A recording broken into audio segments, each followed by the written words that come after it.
menjadi orang yang mudah sebar-sebar, karena belum tentu itu berita benar. Kalau nggak ngerti, ayo belajar. Mulailah curiga jika sudah suruh-suruh. Sebarkanlah, hey, tunggu dulu. Periksalah kalimat, kok banyak tanda seru. Banyak huruf besar, mata gue jadi ngilu. Coba dicari beritanya dulu, mendingan begitu daripada keliru. Apa untungnya sebar kabar palsu, daripada nanti kamu yang malu. Cek dulu, daripada nanti kamu yang malu. Cek dulu, siapa tahu hoax. Yup. Hello,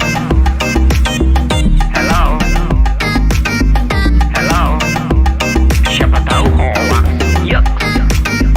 Hello,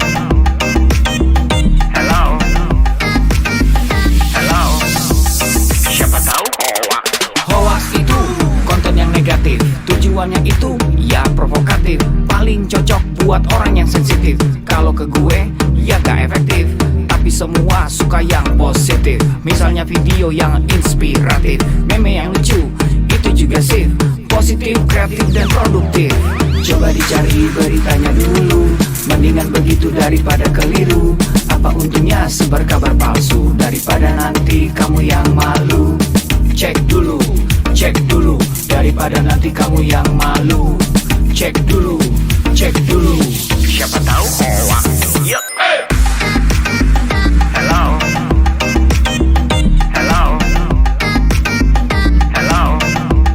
siapa tahu hoax. Yup. Hello,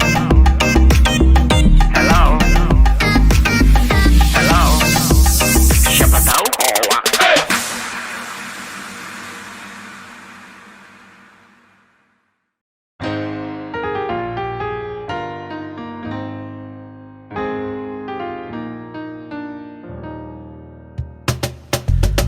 Tolong aku melolong, baca sosmed bikin aku bengong. Banyak berita isinya bohong, bikin orang jadi saling menggonggong. Seperti ada niat sebar kebencian, tanpa peduli akan ada kerugian. Seperti dapat munculnya permusuhan, karena tertipu jadi curigaan. Gue pernah baca hoax di sosmed, yang jadi merugikan tukang trompet. Katanya trompet bisa bikin kanker, trompet sih cuma bisa bikin bibir doer. Sylvester Stallone dibilang mati, Brad Pitt juga dibilang mati, Mr. Bean, Jackie Chan juga dibilang mati. Seneng banget doain orang mati. Harusnya ada etikanya bermain sosial media. Tak bisa asal mengirim tanpa dipikirin, bisa fatal akibatnya. Bersihkanlah udara kita dari kebencian.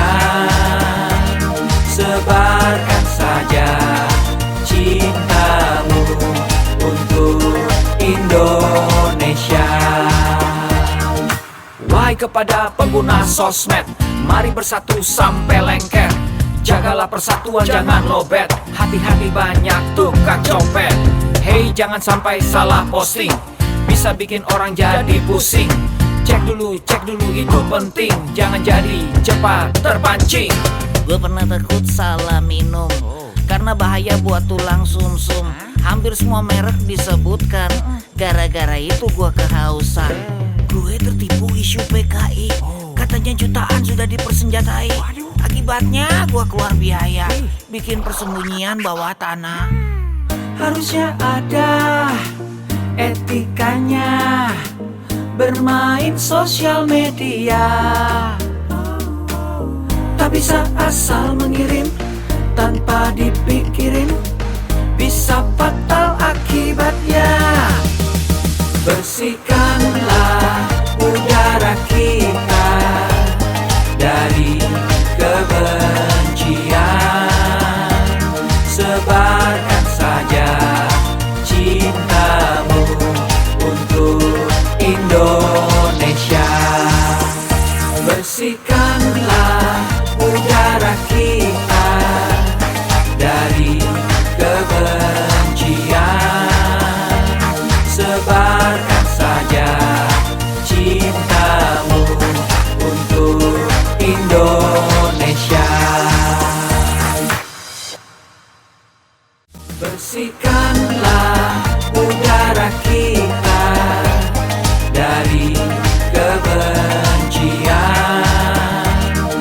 Tebarkan saja cintamu untuk Indonesia.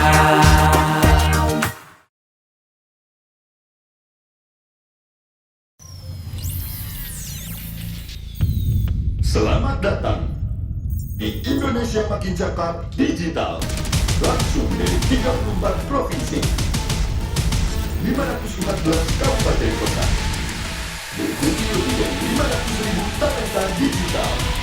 Inilah Indonesia Makin Cakap Digital.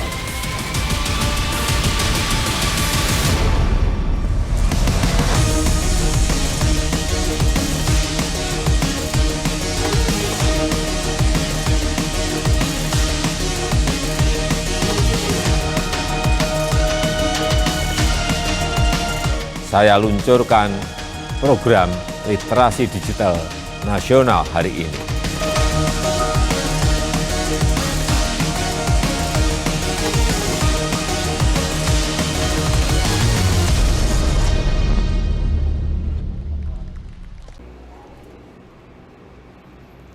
Assalamualaikum warahmatullahi wabarakatuh. Shalom, salam sejahtera untuk kita semua. Om Swastiastu, Namo Buddhaya, salam kebajikan. Selamat pagi Sanggau, selamat bergabung bersama saya Ronald Andretti selaku moderator Anda dalam acara Gerakan Nasional Literasi Digital 2021 Indonesia Makin Cakap Digital. Sebelumnya perkenankan kami menceritakan sedikit latar belakang kenapa diadakan Gerakan Nasional Literasi Digital 2021. Bahwa teknologi informasi dan komunikasi di Indonesia semakin berkembang pesat. Hal ini dibuktikan oleh angka penetrasi pengguna internet di Indonesia yang mencapai angka 73,3%. Nah, berangkat dari fakta tersebut, Presiden Republik Indonesia Bapak Joko Widodo menetapkan percepatan transformasi digital untuk mencapai Digital Nation sebagai salah satu visi utama di dalam masa pemerintahannya yang kedua ini. Dan salah satu programnya adalah pembangunan sumber daya manusia talenta digital.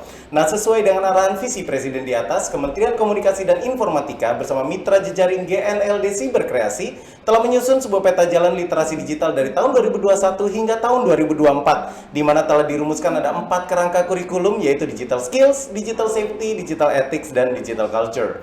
Dan oleh karena itu Kementerian Komunikasi dan Informatika, khususnya Direktorat Pemberdayaan Informatika, Direktorat Jenderal Aplikasi Informatika akan melaksanakan kegiatan literasi digital nasional di 34 provinsi, 514 kabupaten atau kota yang melibatkan 110 mitra strategi siberkreasi dan juga stakeholders terkait lainnya. Luar biasa ya. Dan juga sebagai peserta tentunya ada beberapa tata tertib yang harus diikuti selama acara berlangsung. Yang pertama adalah diimbau untuk tetap mematuhi dan mengikuti protokol kesehatan yang berlaku dimanapun Anda berada. Dan kemudian juga selama acara berlangsung mohon untuk tidak menyalakan mic dan tidak mencoret-coret layar, dan tentunya juga tidak menyela pada saat narasumber berbicara. Masing-masing peserta wajib mengerjakan pretest dan juga post-test, di mana nanti peserta baru mendapatkan e-certificate setelah mengisi post-test melalui link yang dikirimkan di kolom chat. Dan juga aplikasi Siberkreasi dapat Anda download di App Store dan juga di Google Play. Dan untuk hari ini sudah kami siapkan ada giveaway total 1 juta rupiah untuk 10 orang, bisa dari pertanyaan terbaik yang terpilih di sesi Q&A, ataupun untuk Anda yang screen capture kegiatan kita dan Anda posting di Instagram sesuai dengan format yang nanti akan diberikan di kolom chat. Dan untuk mengawali acara kita hari ini, bersama-sama kita akan menyanyikan lagu kebangsaan Indonesia Raya 3 stanza ya. Dan kemudian juga kita lanjutkan dengan menyimak bersama video arahan dari Presiden Republik Indonesia Bapak Joko Widodo.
Bismillahirrahmanirrahim.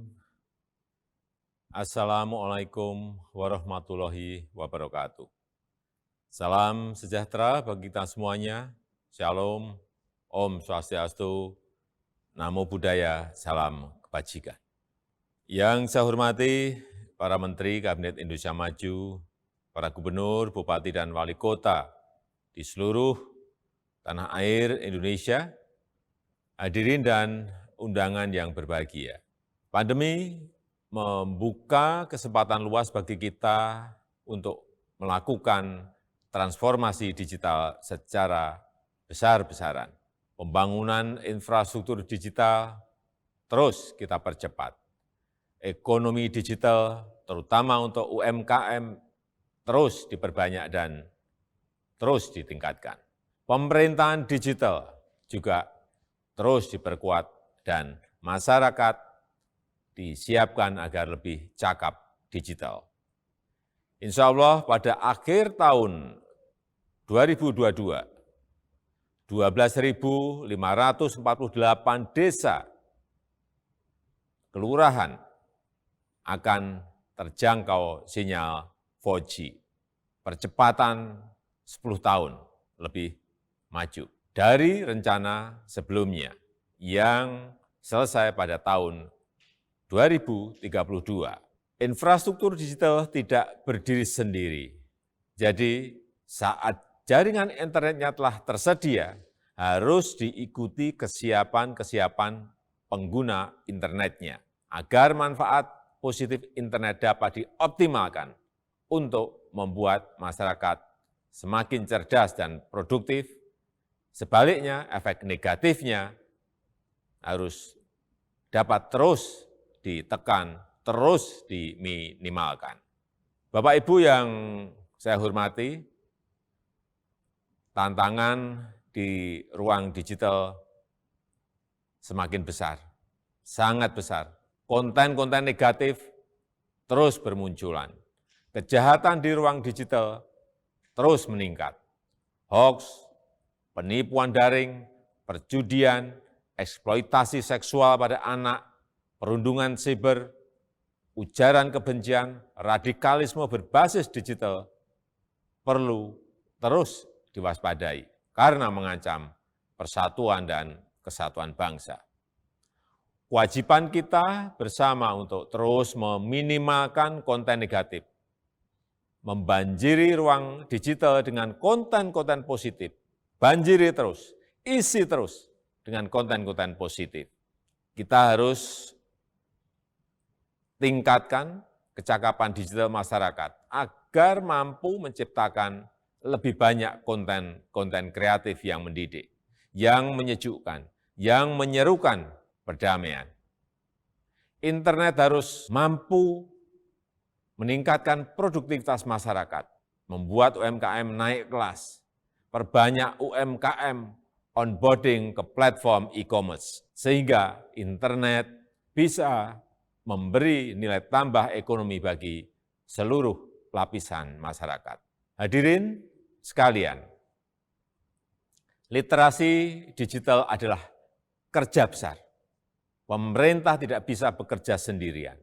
Perlu mendapatkan dukungan seluruh komponen bangsa agar semakin banyak masyarakat yang melek digital. Saya memberikan apresiasi kepada 110 lembaga dan berbagai komunitas yang terlibat dalam program literasi digital nasional ini. Saya harap gerakan ini menggelinding dan terus membesar, bisa mendorong berbagai inisiatif di tempat lain, melakukan kerja-kerja konkret di tengah masyarakat, agar makin cakap memanfaatkan internet untuk kegiatan edukatif dan produktif. Saya rasa itu yang bisa saya sampaikan, dan dengan mengucap Bismillahirrahmanirrahim, saya luncurkan program literasi digital nasional hari ini. Terima kasih. Wassalamualaikum warahmatullahi wabarakatuh. Om Santi Santi Santi Om. Namo Buddhaya.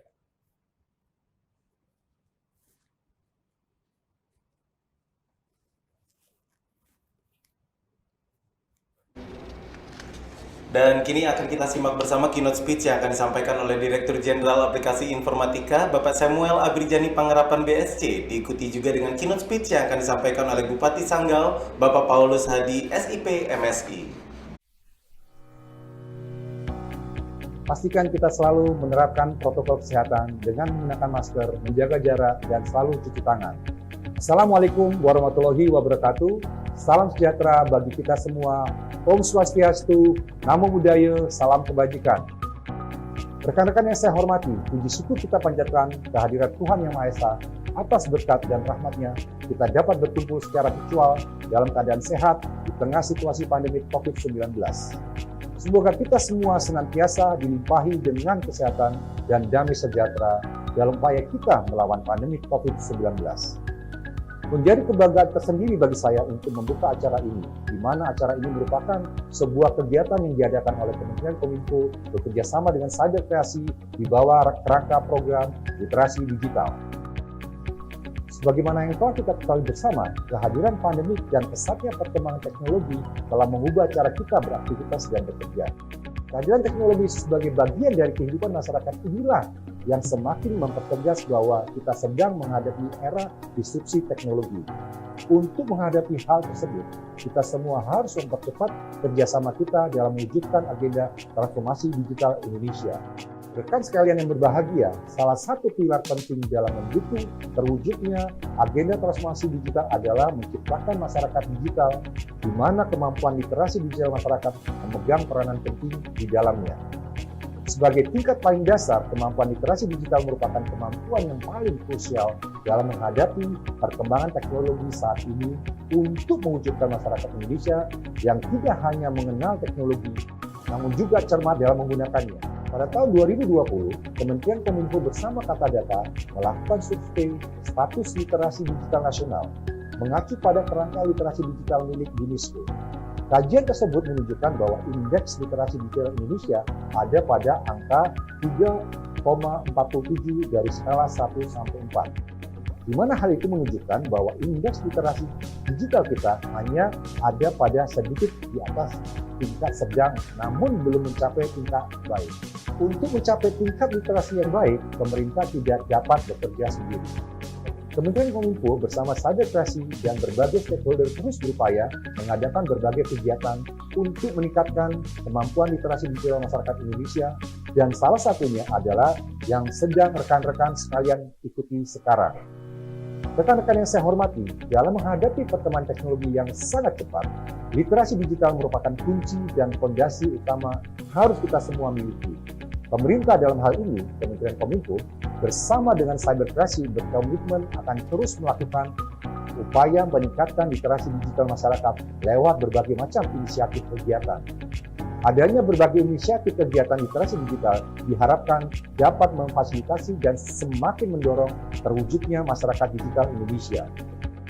Keadaan normal yang baru, baik sekarang maupun pasca pandemi, akan mempercepat proses digitalisasi di berbagai lini kehidupan kita.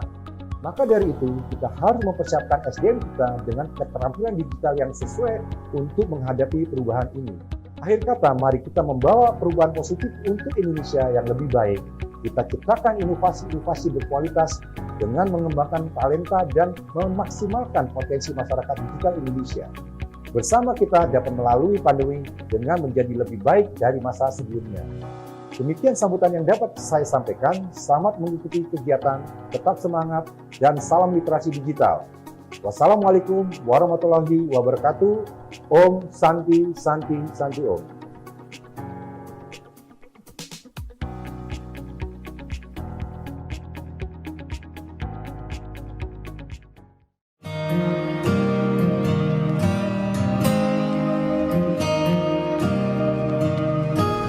Saya Paulus Hadi, Bupati Sanggau, Kabupaten Sanggau, Provinsi Kalimantan Barat, mendukung kegiatan literasi digital Indonesia makin cakap digital di Kabupaten Sanggau. Tentu saudara sekalian, digitalisasi, literasi digital merupakan nilai tambah untuk menambah kecakapan digital masyarakat Kabupaten Sanggau. Manfaatkan internet dan teknologi digital ini untuk hal-hal yang positif dan kreatif, menambah daya saing, meningkatkan perekonomian, hingga nantinya dapat turut serta membangun Kabupaten Sanggau. Literasi digital mendukung betul penguatan sumber daya manusia di Kabupaten Sanggau, terus memacunya. Mari bersama kita ikuti webinar ini sampai selesai, sehingga kita dapat menggunakan media digital semakin bijak dan cakap. Dan tentunya saudara sekalian, literasi digital akan terus berkembang sesuai dengan perkembangan zaman. Ikuti terus dan saudara-saudara semakin hebat dan tentunya semakin luar biasa ke depan masyarakat Sanggau Indonesia. Tetap patuhi protokol kesehatan. Jaga kesehatan, sehat terus. Salam sehat, makin cakap digital, Indonesia maju.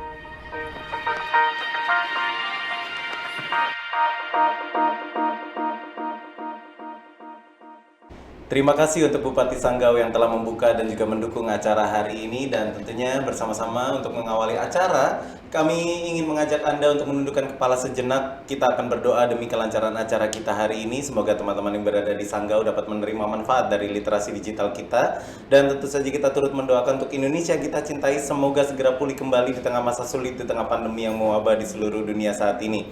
Berdoa menurut agama dan kepercayaan Anda masing-masing. Berdoa kami persilahkan.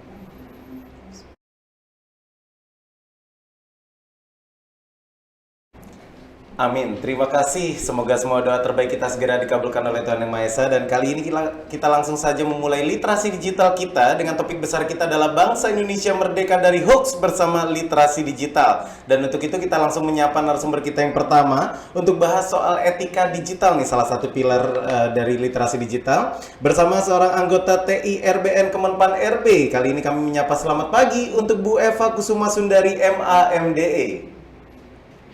Selamat pagi Mas Ronald, selamat pagi semuanya yang ada di Sanggau. Selamat pagi Bu Eva, kali ini boleh dong sharingnya soal tips mengenali berita palsu dan verifikasi pengetahuan akan warisan budaya, kami persilahkan. Terima kasih. Kawan-kawan semuanya, senang sekali bisa berada di sini. Saya mau memperkenalkan diri dengan menyebut apa sih TIRBN itu aja ya. Saya anggota TIRBN yang kepanjangan dari Tim Independen Reformasi Birokrasi Nasional yang ada di Kemenpan RB, yang salah satu tugasnya adalah memastikan digitalisasi di pelayanan publik, terutama yang ada di pemerintahan daerah. Jadi relevansi saya di sini semakin kuat gitu ya.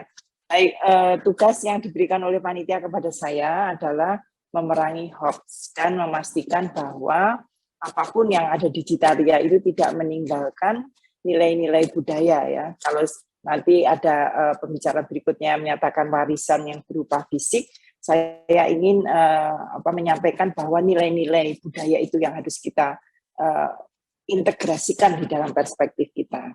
Baik, saya mulai situasi yang tadi sudah dinyatakan oleh Pak Jokowi maupun oleh Pak Sam ya, bahwa level untuk literasi kita itu masih sangat rendah.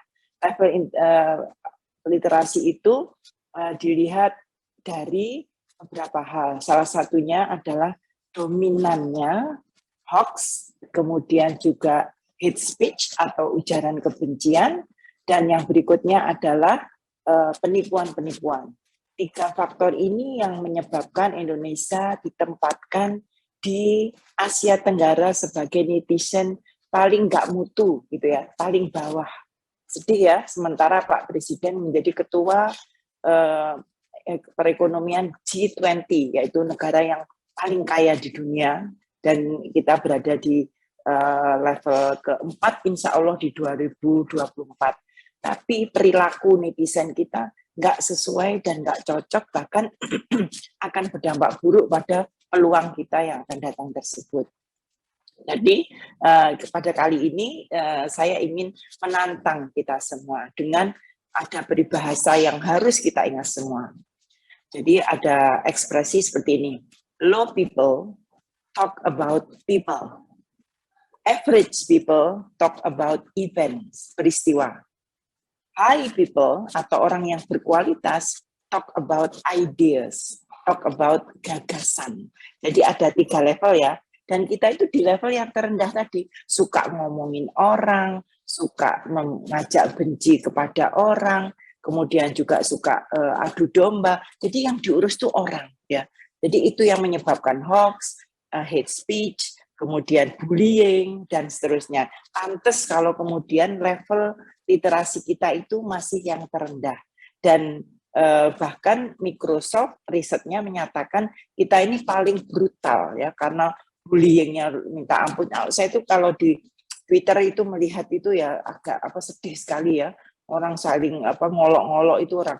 Dan itu menurut peribahasa kita itu di level yang terendah. Sementara tantangan Society 5.0 yang akan datang, itu kita itu harus dilihat dari value creation ya, nilai tambah kita untuk bisa sampai kepada problem solving. Jadi orangnya harus cerdas, orangnya kreatif, orangnya inovatif, karya-karyanya jelas. Dan itu harus memanfaatkan digital transformasi yang akan kita lampaui ini. Nah, ini bedanya dengan negara-negara maju yang literasi digitalnya itu tinggi. Apa yang mereka lakukan di dalam jagat digital itu? Mereka adu gagasan, bagaimana menyelesaikan transportasi, bagaimana menyelesaikan energi yang terbarukan, bagaimana menyelesaikan persatuan, bagaimana menyelesaikan kerukunan beragama dan seterusnya. Itu menyelesaikan persoalan. Bagaimana meningkatkan kecerdasan di bidang sains ya dan seterusnya. Itu yang menjadi dominan di dalam pembicaraan masyarakat digital modern yang literasinya tinggi. Jadi teman-teman nanti habis pertemuan ini kita koreksi diri ya. Apakah saya sudah menjadi anggota masyarakat 5.0 yang berkualitas? Tandanya satu, kalau masih suka hoax, gibah, kemudian ngurusin orang, ngurusin artis-artis, cerai sama siapa, dan seterusnya, itu masih level rendah. Dan Indonesia sangat tidak membutuhkan itu di masa yang akan datang.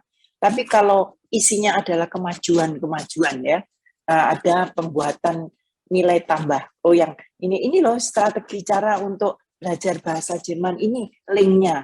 Ini loh cara untuk masak yang benar, yang rasanya beda dengan yang lain. Itu adalah problem solving. Jadi orang kreatif, solutif, ya, cerdas dan seterusnya. Dan ini gimana kok kita bisa seperti itu? Saya mau ngajak kita ingat warisan kita, nilai-nilai kita, yaitu nilai Pancasila. Nilai Pancasila itu kenapa kita harus ke sana? Karena masyarakat kita itu masyarakat majemuk. Kalau dia kasih hoax, kalau dikasih hate speech yang berbasis kepada SARA, itu akan mundur masyarakat kita. Nah, saya ingin mengingatkan pada teman-teman bahwa kapal pinisi kita itu jauh lebih besar, jauh lebih kuat dibanding kapal yang dipakai oleh Portugis itu, Magalhães ya, untuk keliling dunia. Dan itu bikinan dari Majapahit kita. Itu sudah studi. Saking saking hebat, saking herannya orang Jepang, itu ada prototipe dari pinisi itu di Jepang. Dan Indonesia sekarang lagi bikin dan seterusnya. Itu Jepang sampai bengong begitu. Nah, ternyata Indonesia itu sudah bisa berlayar dari Indonesia sampai ke Afrika Timur sana. Dan kalau teman-teman berkunjung ke Candi Penataran di Blitar, itu kaget. Saya sendiri kaget. Itu di dalam reliefnya itu ada simbol bangsa Mesir, ada simbol bangsa Yahudi dengan kupluknya, ada bangsa Sri Lanka dan seterusnya. Jadi diplomasi Indonesia itu zaman dulu itu sudah sampai ke seluruh dunia, sampai ada yang model Indian. Saya provokasi teman-teman untuk ke sana. Kalau enggak Google aja.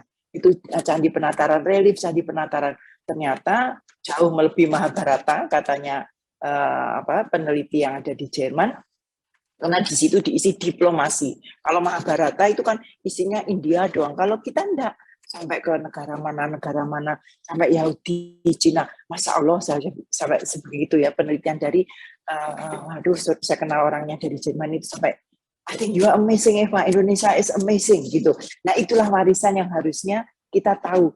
Bagaimana kok dulu nenek moyang kita sampai ke sana? Karena nggak suka hoax ya. Indonesia dulu itu kan negara maritim. Jadi orientasinya bagaimana menaklukkan lautan. Tidak takut ya oleh lautan dan open minded orangnya.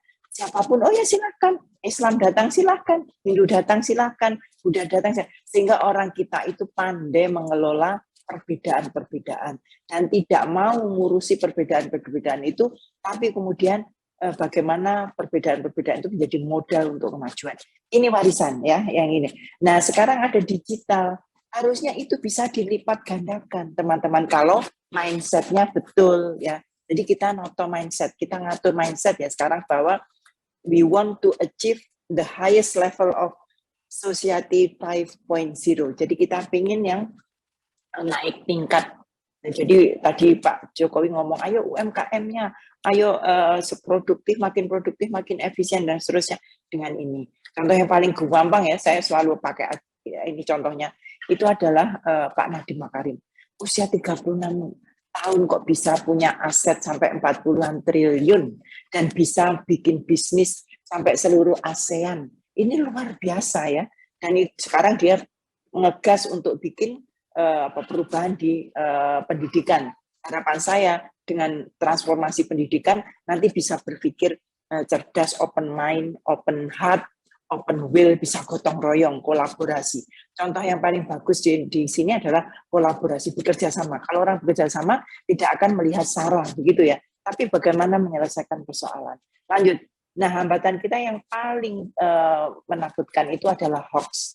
Dan di sini saya sudah menyampaikan beberapa hal strategi untuk bagaimana mengatasi hoax. Yang paling penting adalah tetapkan diri Anda bahwa we are against hoax. Kita say no to hoax. Karena apa? Hoax itu bikin kecerdasan itu menurun, hati tambah buruk ya. Kalau orang dibenci itu kan hati buruk, kreativitas turun. Dan juga sukanya menjadi level terendah. Hanya ngomongin orang, hanya gibah-gibah saja. Mohon slide berikutnya, Mas. Itu yang saya ingin ajak teman-teman untuk kita deklarasi hari ini. Lanjut ya. Deklarasi hari ini adalah deklarasi anti hoax supaya kita bisa indikator kecerdasan tadi yang paling tinggi, yaitu masyarakat yang kreatif, produktif, dan solutif itu. Jadi teman-teman, Bapak Ibu guru, kalau mengajarkan, ingatkan anak-anak. Jadi open minded, berpikiran terbuka, open heart, hatinya baik ya, bekerja sama dengan baiknya pun. Nanti open will, bisa untuk berkreasi. Kalau bisa jadi kenapa kemudian Pancasila itu sila keempatnya mengajak musyawarah. Karena kalau mengajak musyawarah itu orang sudah tidak melihat siapa dan mana, tapi apa solusi yang bisa kita selesaikan untuk menyelesaikan masalah dan keluarnya wisdom. Dan sekarang anti hoax itu harus ke semua lini ya, kata Pak Sam tadi ya. Di semua lini, semua sektor harus anti hoax. Oke, lanjut. Nah, kalau kita sudah menetapkan diri, punya konsep bahwa I want to be like Nadiem Makarim, jadi saya anti hoax, saya nggak peduli hoax. Sekarang fokusnya adalah what do you want to be ya? What do you want to be? Jadi ingin seperti apa? Ingin produktif seperti negara Korea Selatan yang GNP dan GDP-nya itu disumbang oleh perekonomian digital sebanyak 10%. Di Indonesia masih 1%. Kenapa? Karena lebih suka tadi untuk bullying, untuk hoax, untuk siar kebencian dan seterusnya. Jadi merugi luar biasa. Bukannya lebih produktif, tapi malah berantem. Itu yang kita hindari. Lanjut. Nah, di dalam anti hoax ini ada strateginya ya. Teman-teman bisa pasif, bisa juga aktif.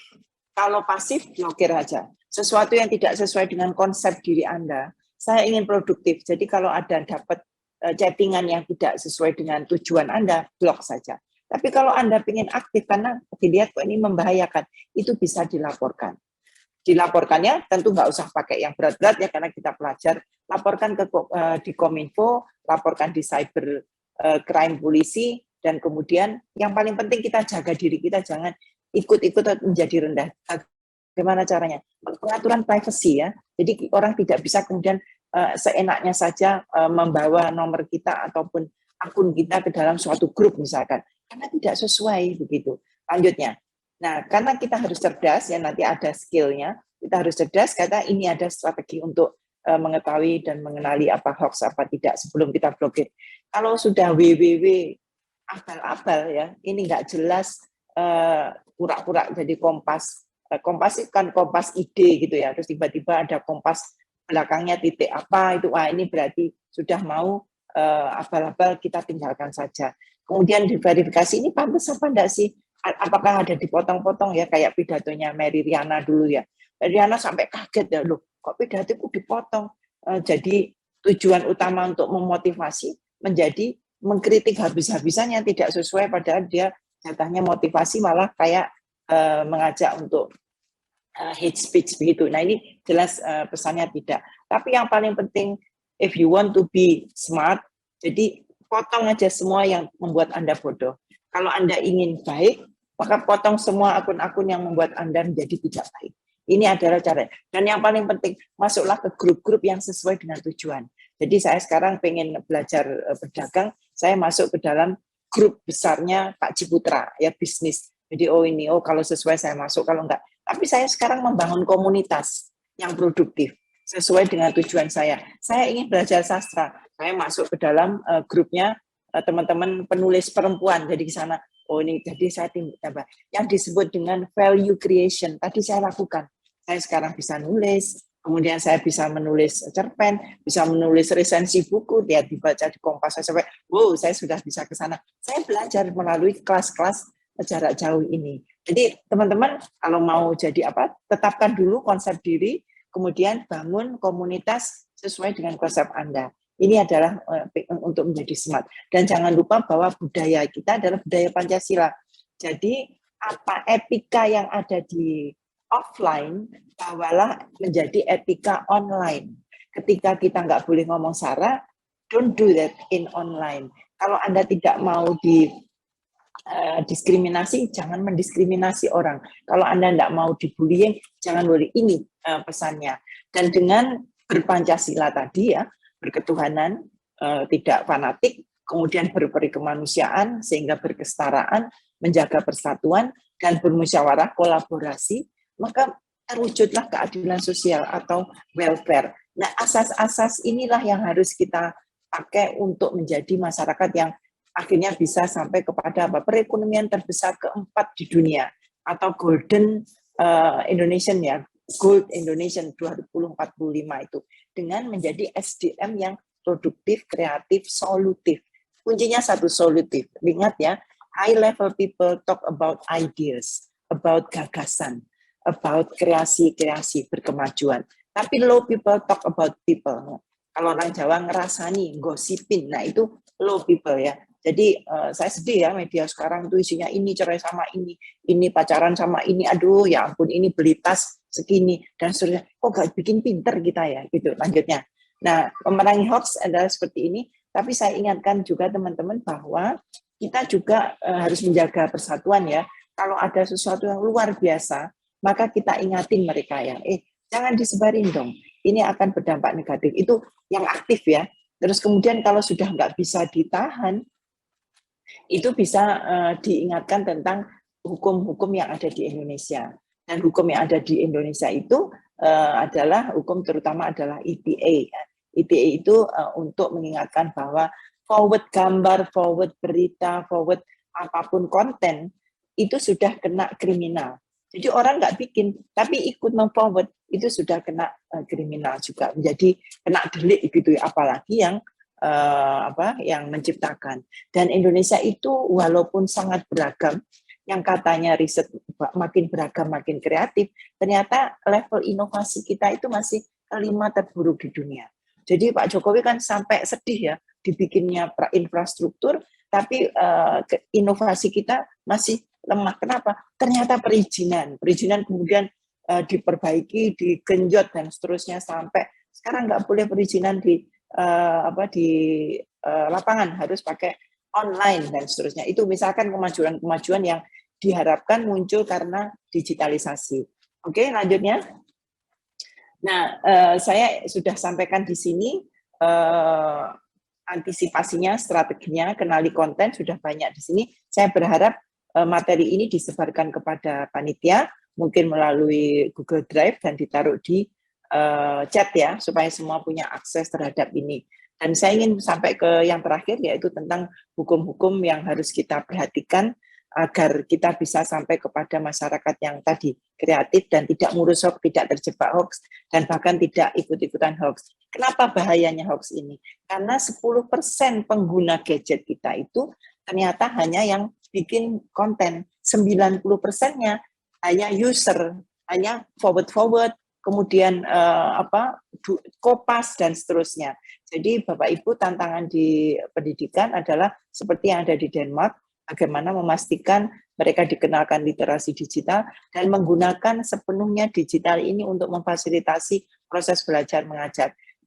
Misalkan untuk guru PPKN, buatlah short video untuk praktek sila ketiga misalkan dalam waktu 2 menit. Bikinlah suatu kampanye cinta kepada alam sesuai dengan bikin flyer dan seterusnya. Jadi pastikan mainstreaming TIK, teknologi information dan komunikasi itu ke dalam pengajaran. Ini yang memaksa anak-anak nanti skill-nya naik, etikanya naik, kemudian juga budayanya naik dan seterusnya. Dan yang terakhir adalah ini undang-undang yang harus kita perhatikan, bahwa kita boleh cerdas, boleh kreatif, tapi ingat ada pakem atau etika untuk memastikan ini tidak ditabrak ya. Tolong di slide terakhir, Mas. Lanjut. Ini dibaca aja. Nah, ini jerat hukum untuk penyebar hoax ya. Tadi saya sudah singgung ya, bahwa ini pasal 28 ayat 1, kemudian juga beberapa pasal yang lain sudah saya sampaikan di sini untuk menjadi referensi Bapak Ibu guru kalau kemudian mendiskusikannya. Bukan hanya Bapak Ibu, tapi juga dosen-dosen, dan saya berharap baik pelajar maupun mahasiswa bisa memotivasi dirinya dengan pertama sekali adalah what do you want to be, itu ya, tentukan dulu apa yang Anda inginkan, dan kemudian setelah itu kerjalah dengan apa cita-cita Anda, bikin komunitas tertentu, kemudian melakukan kerja-kerja bareng dengan teman-teman yang berkolaborasi, dan seterusnya. Mungkin itu dari saya, Mas Ronald, ya, dan kita lanjutkan untuk tanya-jawab nanti. Terima kasih. Terima kasih sekali Bu Eva untuk sharingnya pada pagi hari ini. Nanti kita akan ketemu di sesi Q&A ya untuk membantu menjawab pertanyaan dari teman-teman peserta. Terima kasih sekali Bu Eva yang telah meluangkan waktu untuk berbagi soal etika digital teman-teman. Nah kali ini kita akan langsung saja untuk menyapa narasumber kita berikutnya untuk bahas juga salah satu pilar literasi digital yaitu budaya digital. Kali ini kita akan menyapa guru SMA Negeri 1 Sekayam. Selamat pagi untuk Kak Rahelia Siahaan MPD. Selamat pagi, Kak Arnal. Selamat pagi, Kak Rahelia. Boleh dong sharingnya untuk teman-teman yang ada di Sanggau, terutama untuk siswa-siswi ya dari SMA Negeri 1 Sekayam nih yang sekarang sedang menyaksikan juga tentang mengenalkan budaya Indonesia melalui literasi digital. Silakan sharingnya pada pagi hari ini. Terima kasih atas apa yang diberikan, Kak Arnal. Saya izin share screen dulu.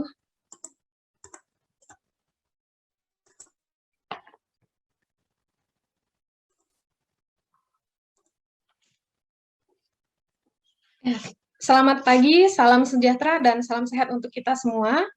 Puji syukur kepada Tuhan karena kita semua masih diberi kesehatan dan kesempatan untuk hadir secara virtual dalam kegiatan webinar pagi hari ini. Yang saya hormati Bapak Ibu narasumber, moderator, dan seluruh peserta webinar. Senang sekali saya, Rahelia Siahaan, berkesempatan untuk bisa sharing materi tentang mengenalkan budaya Indonesia melalui literasi digital. Saya tertarik membahas materi ini karena saya sangat bangga dengan keragaman budaya yang ada di Indonesia. Saya ingin mengenal budaya Indonesia lebih dalam lagi, dan saya ingin membagikan tentang budaya Indonesia kepada kita semua yang hadir hari ini. Sebelum membahas materi ini lebih jauh, saya akan memperkenalkan diri terlebih dahulu. Nama saya Rahelia Siahaan, kalau di sekolah biasa dipanggil Bu Rahel. Saat ini saya bertugas sebagai guru matematika di SMA Negeri 1 Sekayam, domisili di Balai Karangan 3, Kecamatan Sekayam, Kabupaten Sanggau. Dan di sini ada data diri yang bisa dihubungi jika ingin mengenal saya lebih jauh lagi. Salam kenal semuanya. Tanpa bermaksud untuk menggurui, izinkan saya menyampaikan penjelasan tentang mengenalkan budaya Indonesia melalui literasi digital. Dan saya berharap setelah menyimak materi webinar hari ini, peserta dapat mengerti budaya Indonesia, kemudian ciri-ciri budaya Indonesia, mengetahui berbagai macam budaya Indonesia, dan dapat mengenalkan budaya Indonesia kepada dunia melalui literasi digital. Budaya Indonesia sudah ada sebelum generasi kita ada, dan kita masih bisa mengenalnya. Jangan biarkan generasi setelah kita tidak pernah mengetahuinya. Indonesia adalah negara kepulauan terbesar di dunia. Bentuk negara kepulauan ini menjadi salah satu faktor beragamnya budaya di Indonesia. Keragaman budaya yang ada di setiap daerah di Indonesia merupakan bentuk kekayaan bangsa yang patut dibanggakan. Keragaman ini menumbuhkan semboyan Bhinneka Tunggal Ika, yang artinya berbeda-beda tetapi tetap satu jua. Semboyan Bhinneka Tunggal ini menggambarkan meskipun bangsa Indonesia memiliki beragam budaya, suku bangsa, ras, bahasa, dan agama, tetapi tetap memegang erat prinsip persatuan dan kesatuan. Untuk dapat mengenalkan budaya Indonesia ke dunia, maka mari kita mengenal terlebih dahulu apa itu budaya Indonesia. Budaya itu sendiri adalah suatu cara hidup yang berkembang dalam suatu kelompok masyarakat yang diwariskan secara turun-temurun dari generasi ke generasi berikutnya. Dari Wikipedia menyebutkan budaya Indonesia adalah seluruh kebudayaan nasional, kebudayaan lokal, maupun kebudayaan asal asing yang telah ada di Indonesia sebelum Indonesia merdeka pada tahun 1945.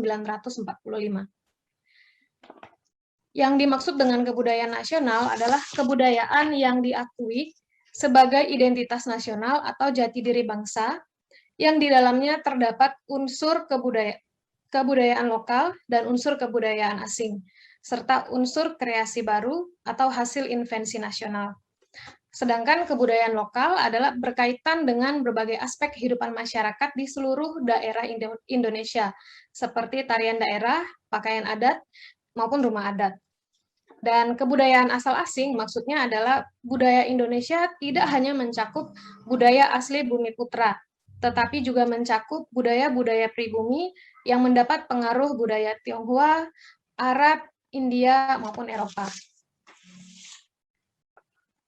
Kemudian ada 4 ciri-ciri umum budaya Indonesia yang perlu kita ketahui. Yang pertama yaitu budaya mengandung unsur budaya daerah yang sifatnya diakui secara nasional, kemudian mencerminkan nilai luhur dan kepribadian bangsa, merupakan kebanggaan seluruh rakyat Indonesia pastinya, dan mengandung unsur-unsur yang mempersatukan bangsa.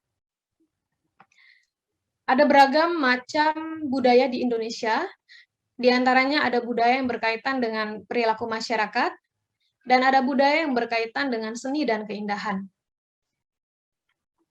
Adapun beberapa perilaku masyarakat yang sering kita jumpai yang menunjukkan budaya Indonesia, di antaranya yaitu budaya ramah tamah, gotong royong, saling hormat menghormati, dan bermusyawarah. Perilaku tersebut telah membentuk jati diri bangsa Indonesia yang mencerminkan karakter masyarakatnya di mata dunia. Perilaku tersebut perlu kita tanamkan pada generasi muda saat ini, dan dapat kita mulai dengan membiasakan diri, memberi contoh untuk bersikap ramah, dan saling menghormati di lingkungan keluarga, di sekolah, maupun masyarakat. Sedangkan budaya yang berkaitan dengan seni dan keindahan itu ada beberapa hal, yaitu ada rumah adat, kemudian ada upacara adat, pakaian adat tradisional, tarian adat tradisional, alat musik tradisional, lagu daerah, bahasa daerah, senjata tradisional, bahkan makanan khas Nusantara. Nah, berikut adalah gambar beberapa budaya Indonesia yang sudah diakui dunia, yaitu oleh UNESCO atau United Nations Educational, Scientific and Cultural Organization, atau Organisasi Pendidikan Ilmu Pengetahuan dan Kebudayaan PBB. Gambar yang pertama itu adalah Candi Borobudur, dan yang ini adalah Candi Prambanan yang diakui sebagai cagar budaya warisan dunia pada tahun 1991 oleh UNESCO.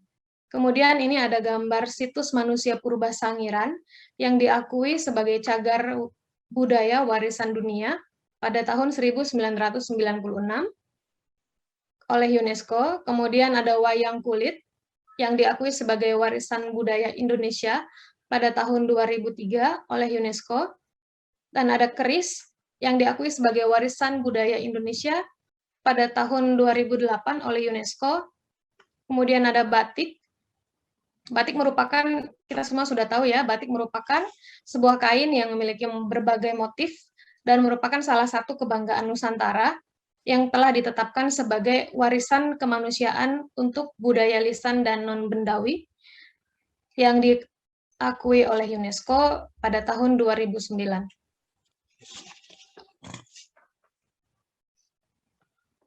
Kemudian tadi juga saya ada menampilkan gambar angklung yang merupakan alat musik yang terbuat dari bahan bambu yang berasal dari daerah Sunda dan diakui sebagai warisan budaya Indonesia pada tahun 2010 oleh UNESCO. Mohon maaf, apakah suara saya jelas terdengar?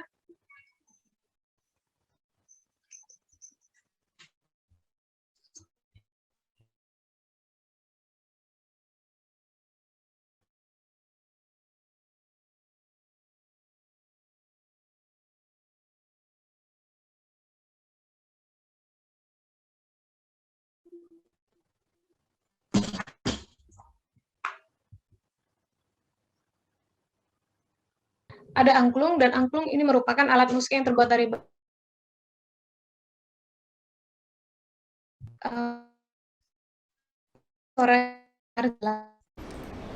Kita akan coba tersambung kembali dengan Kak Rahelia. Apakah masih bisa?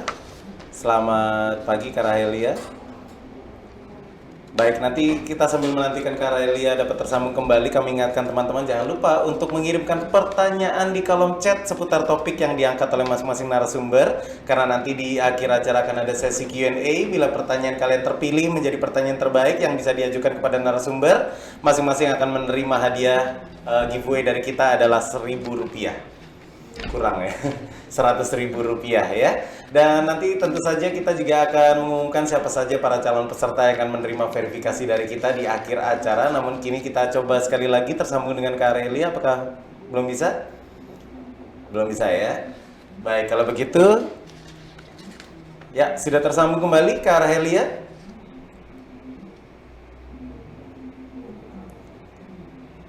Selamat pagi Kak Rahelia.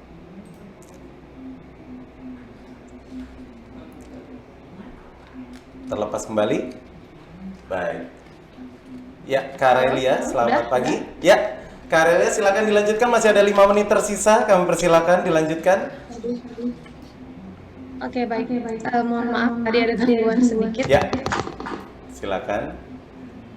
Ya, jadi kemudian untuk mengenalkan budaya Indonesia melalui literasi digital, ada beberapa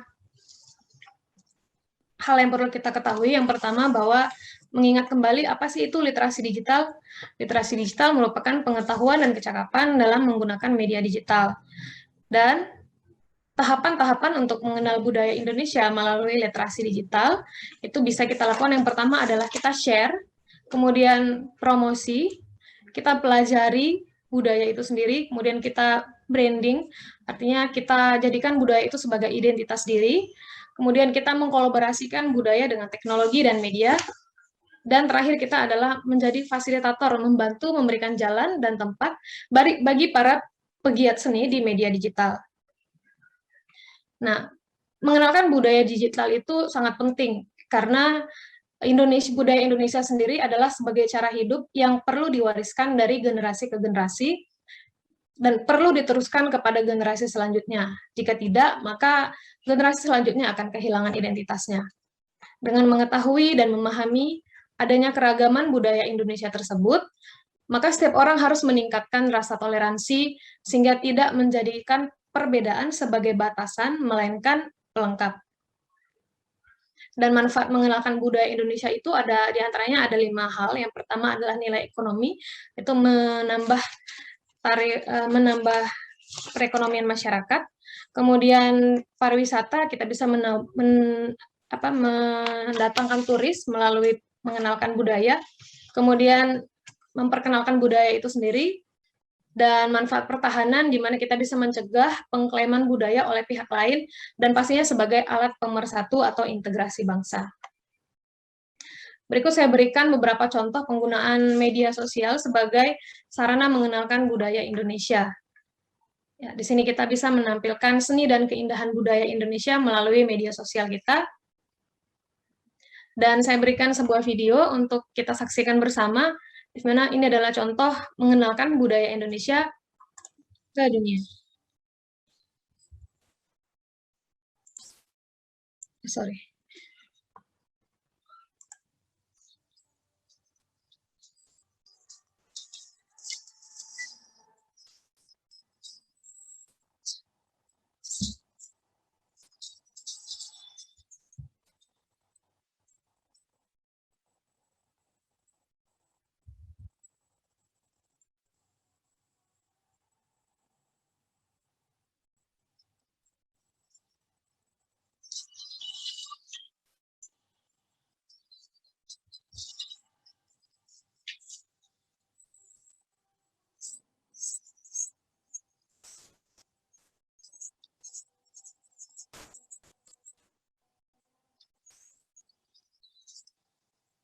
Saya lanjut ya.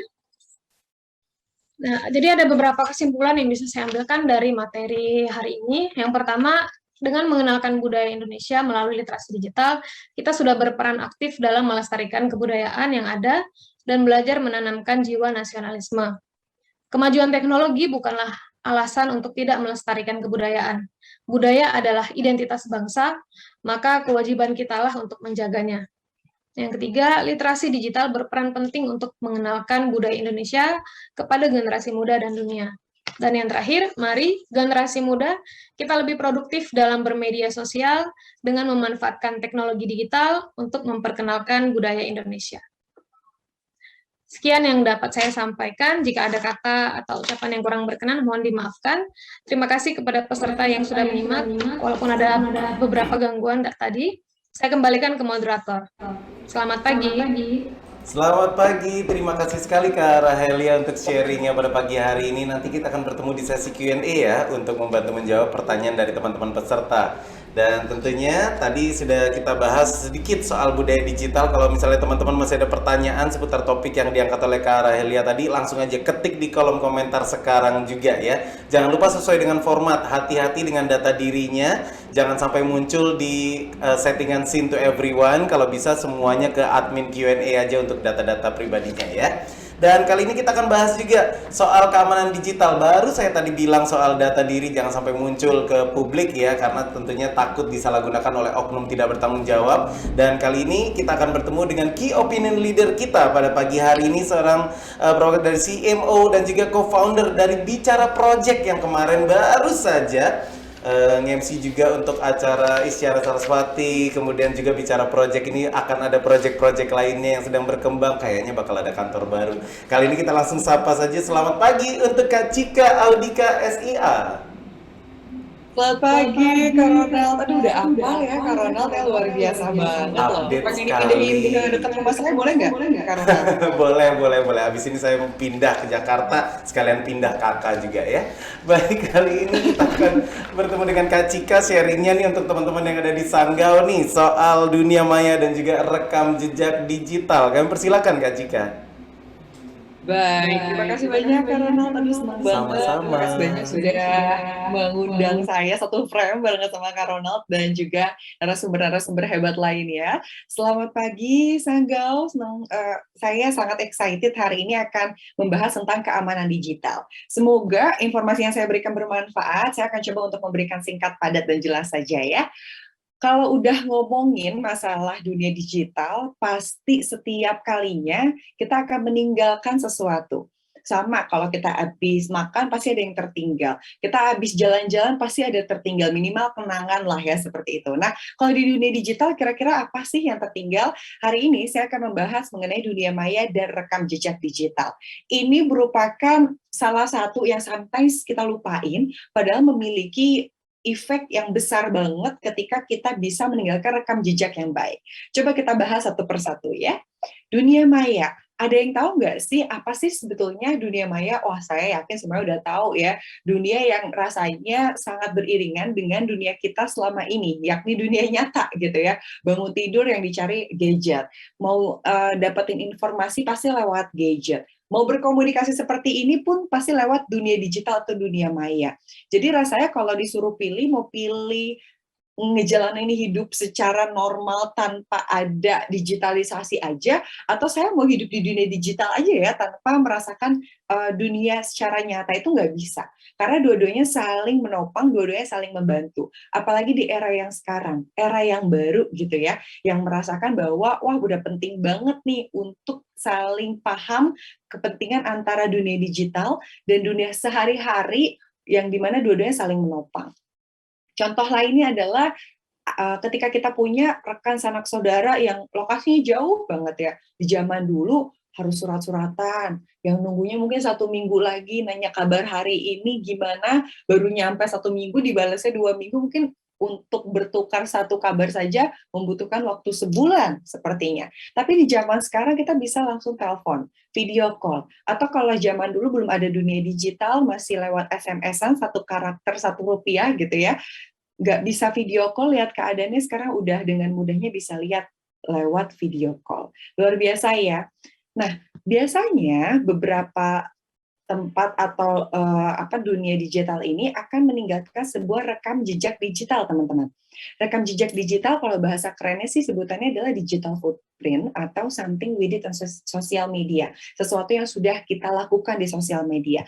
Entah 3 detik yang lalu, entah 5 detik yang lalu, itu adalah we did, sudah kita lakukan. Kalau dianalogikan, biasanya saya suka bilang kayak kita lagi jalan-jalan di pantai, terus kita balik belakang, ada rekam jejak kaki kita. Bedanya kalau di pantai akan terhilang tuh sama ombak, tapi enggak di dunia digital. Belum tentu hilang, belum tentu ada ombak yang menghilangkan rekam jejak kita. Kenapa ya seperti itu? Karena kadang-kadang kita suka lupa, ada yang udah pernah lihat bekas kaki kita, atau ada yang udah pernah ingat kita nge-record apa, dan lain-lain. Tentunya di dunia digital ini lebih luas, teman-teman. Luasnya seperti apa? Banyak rekan kita, banyak teman-teman kita, yang kita nggak pernah tahu postingan mana yang mereka save. Kita nggak pernah tahu postingan mana yang mereka record. Jadi, sebetulnya mindset-nya adalah, ya nggak apa-apa sih ninggalin rekam jejak digital, tapi baiknya nggak boleh ninggalin rekam jejak digital yang negatif. Yang positif-positif aja. Jangan pernah kita melakukan sebuah cyberbullying. Ingat-ingat pernah nggak ya nge-upload konten yang berhubungan dengan provokatif ataupun hoax? Nah, sebaiknya lekas dihapus sekarang juga, setidaknya sudah tidak ada di account official kita, walaupun kita nggak bisa nih membatasi siapa yang udah pernah nyimpan atau siapa yang udah ingat sama bekas konten-konten kita tersebut. Nah, jangan lupa juga ya bahwasanya rekam jejak digital ini kita tinggalkan di produk-produk digital. Lagi-lagi teman-teman, produk digital itu banyak banget. Ketika kita buka App Store, Play Store, dan lain-lain, tempat kita untuk nge-download produk-produk ini, rasanya nggak cukup buat 1 hari scroll, buat nge-review ada produk apa aja. Karena mungkin puluhan, ribuan, ratusan ya. Tapi setidaknya kita ingat beberapa produk digital yang pernah kita tinggalin nih rekam jejaknya. Contohnya kayak Twitter. Twitter itu biasanya kita ninggalin rekam jejak berupa cuitan, retweet, setuju akan opini, dan lain-lain. Selain itu juga Instagram. Di Instagram ini saya biasa bilang dengan CV online. Impression pertama, selain kita ketemu, pasti kita akan cek media sosialnya itu seperti apa. Contohnya adalah Instagram. Saya kenal nih sama teman-teman di sini. Setelah itu saya akan follow-followan lewat Instagram. Untuk lihat apa? Untuk lihat branding atau personality-nya secara lebih dalam di dunia digital. Selain itu juga ada Facebook. Facebook zaman dulu pasti ninggalin rekam jejak digital kayak wall-to-wallan gitu kan. Terus zaman-zaman dulu tuh kita sharing-sharing, chat-chatan gitu ya lewat message-nya. Tapi sekarang udah belok ke ranah bisnis. Ini menandakan bahwa produk digital ini semakin lama tuh iya semakin berinovasi, dinamis juga kegunaannya. Jadi nggak bisa kita tutup mata, kita harus terus ngikutin inovasi yang ada di setiap produk digital. Ada pula TikTok.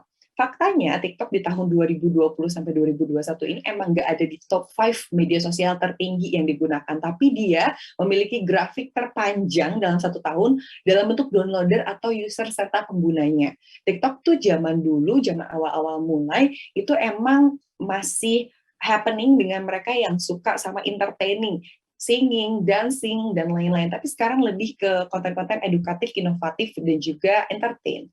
Selain itu juga ada WhatsApp, sekarang WhatsApp juga ada status WhatsApp-nya, serta jangan salah, kalau kita chatan sama seseorang, dan chat itu mengandung sebuah pengancaman, sebuah barang bukti, itu bisa di-capture dan dijadikan sebuah jejak digital untuk dimasukin ke ranah yang lebih dalam. Jadi kita juga chatan harus hati-hati ya teman-teman ya. Ada juga YouTube, kita bisa tahu rekam jejak kita udah sering searching apa, kita suka konten apa, subscribing yang mana, dan masih banyak lagi. Sekarang udah ingat ya, kira-kira udah pernah ninggalin rekam jejak digital seperti apa sih? Nah, aku mau kasih contoh, ini saya yakin teman-teman kalau ngelihat mukanya sekilas minimal ingat ya, dan apa sih rekam jejak digital yang pernah ditinggalkan. Ini adalah Sinta dan Jojo, teman-teman. Sinta Jojo ini juga meninggalkan rekam jejak digital. Sampai detik ini mungkin kita ingat, atau mungkin ada yang nggak tahu, di searching aja Sinta dan Jojo akan muncul video-videonya. Entah Sinta Jojo udah pernah ngapus video lip sync, video covering ya pada waktu itu. Apa lip sync, aku lupa deh pokoknya. Lip sync lagunya ke Racung gitu kan. Sampai detik ini mungkin kita akan bisa menemukan itu adalah rekam jejak digital, sampai kapanpun akan mudah dilihat dan mudah diakses. Selain itu juga ada Norman Kamaru, ini juga salah satu contoh rekam jejak digital yang sampai detik ini kalau kita searching, kita cari Norman Kamaru, pasti muncul, pasti ada. Nah, untungnya ya, beruntungnya Norman Kamaru dan Sinta Jojo ini meninggalkan rekam jejak digital yang positif, yang entertaining, yang menghibur. Jadi kalau kita searching, kita cari ya lucu-lucuan aja. Tapi kalau mereka meninggalkan rekam jejak digital yang buruk, apa jadinya sampai sekarang? Image apa yang akan muncul? Itu pun akan berlaku pada kita semua loh ya teman-teman ya. Jadi gimana dong caranya untuk meninggalkan rekam jejak digital yang baik? Yang pertama, kita dapat melakukan untuk mengunggah konten dan komentar positif. Lagi-lagi teman-teman, sesuatu yang biasa kita lakukan secara baik akan berdampak baik pula. Lagi-lagi aku udah sempat bilang, dunia digital berdampingan dengan dunia nyata. Kalau di dunia nyata kita bangun, terus kita makan makanan sehat, olahraga teratur, memiliki kehidupan yang oke dan positif ya. Nantinya impact-nya adalah badan kita jadi sehat, jadi oke.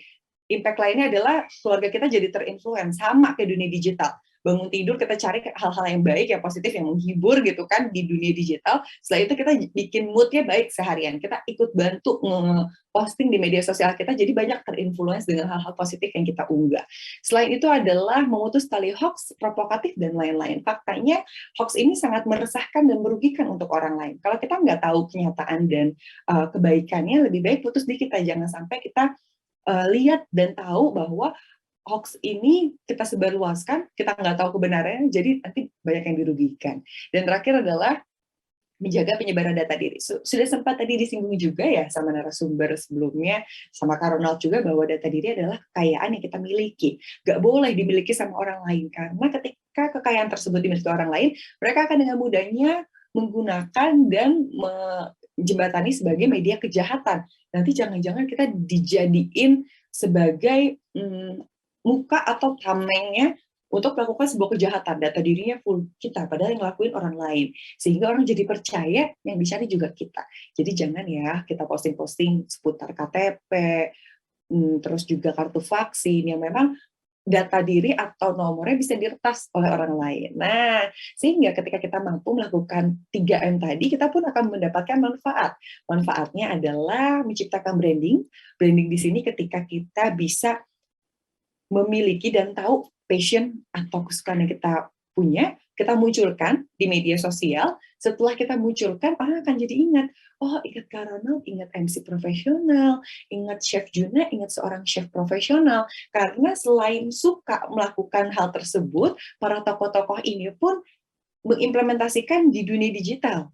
Jadi brandingnya tercipta. Ketika branding sudah tercipta, banyak tuh yang mulai follow, koneksinya makin banyak. Yang suka makan, suka masak, follow Chef Juna. Yang suka public speaking, dunia digital, yang suka MC host, follow-nya Kak Ronald. Nantinya Chef Juna dan Kak Ronald ini akan memiliki sebuah peluang bisnis yang lebih besar. Tadinya Chef Juna ini cuma di Jakarta aja yang ngajakin kerja, sekarang lebih luas daripada itu. Indonesia, misalkan diajakin ke Sulawesi, diajakin ke Kalimantan, sampai akhirnya diajakin go to internasional. Nah, itu menandakan berarti udah ada trust di sana, berarti udah branding udah tercipta, berarti rekam jejak yang ditinggalkannya baik, berarti orang udah percaya. Dan itulah manfaat yang bisa kita miliki dari dunia digital ketika kita mampu untuk mencari kebaikannya dan menutupi keburukannya. Dan terakhir, ini kata Oprah Winfrey, bahwa temuan terbesar sepanjang masa adalah bahwa seseorang bisa mengubah masa depannya hanya dengan mengubah sikapnya. Persis kayak peribahasa dunia digital dalam rekam jejak digital ini. Kita bisa mengubah masa depan kita dengan apa yang kita posting, dengan apa yang kita perbuat kali ini. Jangan-jangan ke depannya kita mau masuk ke dunia profesional, dan kita mau masuk nih ke satu perusahaan. Mereka akan lihat rekam jejak digital kita seperti apa. Ternyata rekam jejak digital kita baik, sehingga kita bisa memiliki peluang besar untuk masuk ke dunia profesional itu. Jadi mulai sekarang, tinggalkanlah rekam jejak digital yang baik, tinggalkanlah hal-hal yang baik, jadikanlah dunia digital sebagai lahan empuk untuk mencari dan memupuk kebaikan. Sekian dari saya. Wassalamualaikum warahmatullahi wabarakatuh.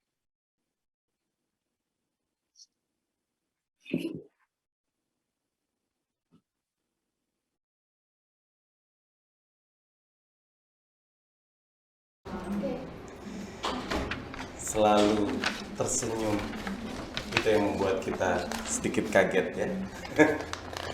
Terima kasih sekali Kak Cika untuk sharingnya. Nanti kita akan ketemu di sesi Q&A ya. Nanti kita juga akan ketemu lagi di kolom komentar untuk membantu menjawab pertanyaan dari teman-teman peserta. Dan juga tentunya kalau misalnya teman-teman ada pertanyaan seputar topik yang diangkat, apalagi rekam jejak digital, sangat penting sekali. Kalau misalnya mau ditanyain ke Kak Cika, boleh banget langsung aja kirim, ketik di kolom komentar sekarang juga ya. Terima kasih sekali Kak Cika untuk senyumnya hari ini. Dan kali ini kita langsung saja untuk bertemu dengan narasumber kita berikutnya untuk bahas soal kecakapan digital nih. Kali ini kita akan bertemu dengan Guru MA Al-Hikmah Tayan Hilir dan juga selaku Waka Kesiswaan MA Al-Hikmah Tayan Hilir. Langsung kita sapa selamat pagi untuk Pak Leo Saputra MPD. Selamat pagi Mas Ronald. Selamat pagi Pak Leo, bagaimana kabarnya hari ini? Alhamdulillah luar biasa. Baik. Alhamdulillah. Di sini juga sehat-sehat semua Pak, bersiap untuk menyambut nih untuk sharingnya dari Pak Leo kali ini adalah soal fenomena belanja online rural community di generasi muda, terutama untuk teman-teman yang suka belanja-belanja. Kayaknya ini sharingnya penting banget untuk disimak. Silakan Pak Leo. Baik, terima kasih Mas Ronald. Selamat pagi dan Assalamualaikum warahmatullahi wabarakatuh buat kita semuanya. Semoga kita dalam keadaan sehat selalu. Dan terima kasih pada Mas Ronald selaku moderator pada hari ini yang memberikan waktu dan kesempatan kepada saya untuk menampilkan atau memaparkan materi berkaitan dengan literasi digital kita pada hari ini. Saya izin share ini dulu ya, layar.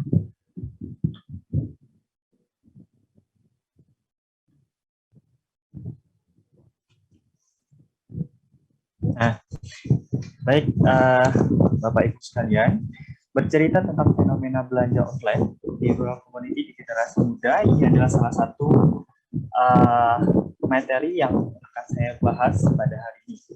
Nah, bercerita tentang literasi digital, kita tahu bahwa Indonesia adalah salah satu pengguna terbanyak gitu ya, menurut saya pengguna terbanyak, semuanya berbasis digital gitu kan, berbasis internet, kemudian juga berbasis online pastinya. Nah, bisa lihat di sini ya di layar Bapak Ibu bahwa pada dasarnya internet merupakan suatu sistem komunikasi yang mampu menghubungkan jaringan-jaringan komputer di seluruh dunia yang hadir sebagai salah satu bukti kemajuan teknologi dan komunikasi, di mana kemajuan teknologi dan komunikasi ini mampu mengatasi kendala komunikasi tradisional yang pada dasarnya telah membuat akses informasi global yang pada awalnya sukar untuk dikonsumsi oleh khalayak banyak, gitu kan. Nah, kini dapat diakses dengan sangat mudah. Menurut Asosiasi Penyelenggara Jasa Internet Indonesia atau APJI pada tahun 2017, dalam infografis penetrasi dan perilaku pengguna internet Indonesia dari 262 juta total populasi penduduk Indonesia, sekitar 143,26 jiwa diantaranya adalah pengguna internet dan didominasi oleh pengguna dari Pulau Jawa, yakni sebesar 58,8%, di mana angka pertumbuhan pengguna internet pada tahun 2017 ini di Indonesia mencapai angka kurang lebih 143,26 dari yang sebelumnya hanya sekitar 132,7 juta pengguna dan didominasi dalam persentase komposisi pengguna internet berdasarkan level ekonomi dan kelas sosial di bawah sebesar 72,64%. Nah, artinya memang pada saat ini di era modern ini, teknologi memberikan dampak besar dalam kemajuan komunikasi. Perkembangan teknologi juga dapat mendorong masyarakat, khususnya generasi muda, untuk dapat meningkatkan pengetahuan teknologi dan menyesuaikan diri dalam tingginya teknologi yang terus berkembang. Sehingga pada akhirnya memang menimbulkan adanya salah satu unsur atau pergeseran dari nilai dan budaya yang berhubungan pada aktivitas sehari-hari, ya kan? Salah satunya dengan adanya perubahan perilaku belanja konsumen yang diakibatkan oleh kehadiran internet yang digunakan sebagai transaksi jual beli dan jual beli demi pemenuhan kebutuhan. Nah, kemudian individu yang dapat mengakses komputer, gitu kan, memiliki sambungan ke internet dan memiliki cara untuk membayar barang-barang atau jasa yang mereka beli. Kemudian dapat berpartisipasi dalam e-commerce, ya. Sedangkan kita tahu bahwa e-commerce itu sering kita kenal dengan toko online atau yang sering kita sebut sebagai online shop, gitu ya, merupakan pertukaran aktivitas jual beli yang dilakukan seseorang konsumen melalui alat penghubung berupa komputer atau smartphone dan sebagainya. Nah, belanja online, meskipun kita tahu bahwa Kalimantan Barat ini memang terutama di daerah-daerah tertentu, gitu ya, masih dalam kategori rural community. Nah, namun generasi muda yang hadir sebagai kelompok usia yang paling mudah beradaptasi dengan kemajuan media atau new media berusia sekitar 18 sampai 35 tahun ini sudah mulai memanfaatkan teknologi yang terus berkembang. Salah satunya pemanfaatan teknologi mendukung fasilitas transaksi belanja online sebagai satu cara berbelanja untuk memenuhi kebutuhan mereka, bahkan kini telah menjadi salah satu gaya hidup dalam berbelanja. Nah, tambah lagi dengan masa-masa pandemi seperti ini, memang belanja online itu adalah salah satu alat untuk menghibur diri pada saat PPKM atau misalnya belanja online ini adalah salah satu cara untuk menghilangkan stres bagi kaum hawa, gitu kan, untuk melepaskan dahaga traveling berbelanja, gitu kan, yang awalnya sebelum COVID kita harus bertatap muka dengan penjual, tapi sekarang dengan adanya belanja online itu akan lebih mempermudah kita hemat waktu dan tempat, bahkan dari rumah, dari manapun kita bisa belanja online asalkan jaringannya kuat, gitu ya. Nah, kemudian kita tahu bahwa pasar e-commerce di Indonesia diperkirakan akan mencapai sekitar 52%, di mana e-commerce di kawasan Asia Tenggara dari persentase Nisland, ya, saya pernah sempat sedikit membaca, gitu ya. Bukunya bertajuk Indonesia Ocean of Opportunities Overcoming Debt with Rapid tahun 2017, di mana beliau mengatakan begini, bahwa e-commerce Indonesia pada tahun 2025 akan mencapai kurang lebih 46 miliar US dollar, ya, artinya meningkat dibandingkan pada tahun 2015 yang baru mencapai kurang lebih 1,7 miliar US dollar. Nah, banyak populasi kelas menengah, meningkatnya akses internet, tumbuhnya kota-kota kecil, serta terbatasnya akses terhadap pasar retail membuat e-commerce atau online shop ini, ya, di mana domestik akan tumbuh besar. Angka yang tadi saya sampaikan bahwa sekitar 46 miliar US dollar, di mana angka ini akan menunjukkan bahwa masyarakat Indonesia mulai mengikuti perkembangan teknologi dan komunikasi. Lewat internet di dalamnya terdapat fasilitas transaksi belanja online yang menawarkan berbagai kemudahan dalam bertransaksi jual beli. Adapun keunggulan terdapat pada transaksi belanja online diantaranya ini tidak terikat tempat dan waktu pastinya. Dimanapun transaksi belanja online bisa dilakukan dimanapun dan seringkali harga barang yang dijualkan secara online lebih murah dibandingkan harga barang pada saat kita belanja tatap muka. Mungkin itu adalah salah satu daya tarik belanja online. Kenapa belanja online sekarang lebih meningkat gitu kan, dibandingkan kita belanja tatap muka.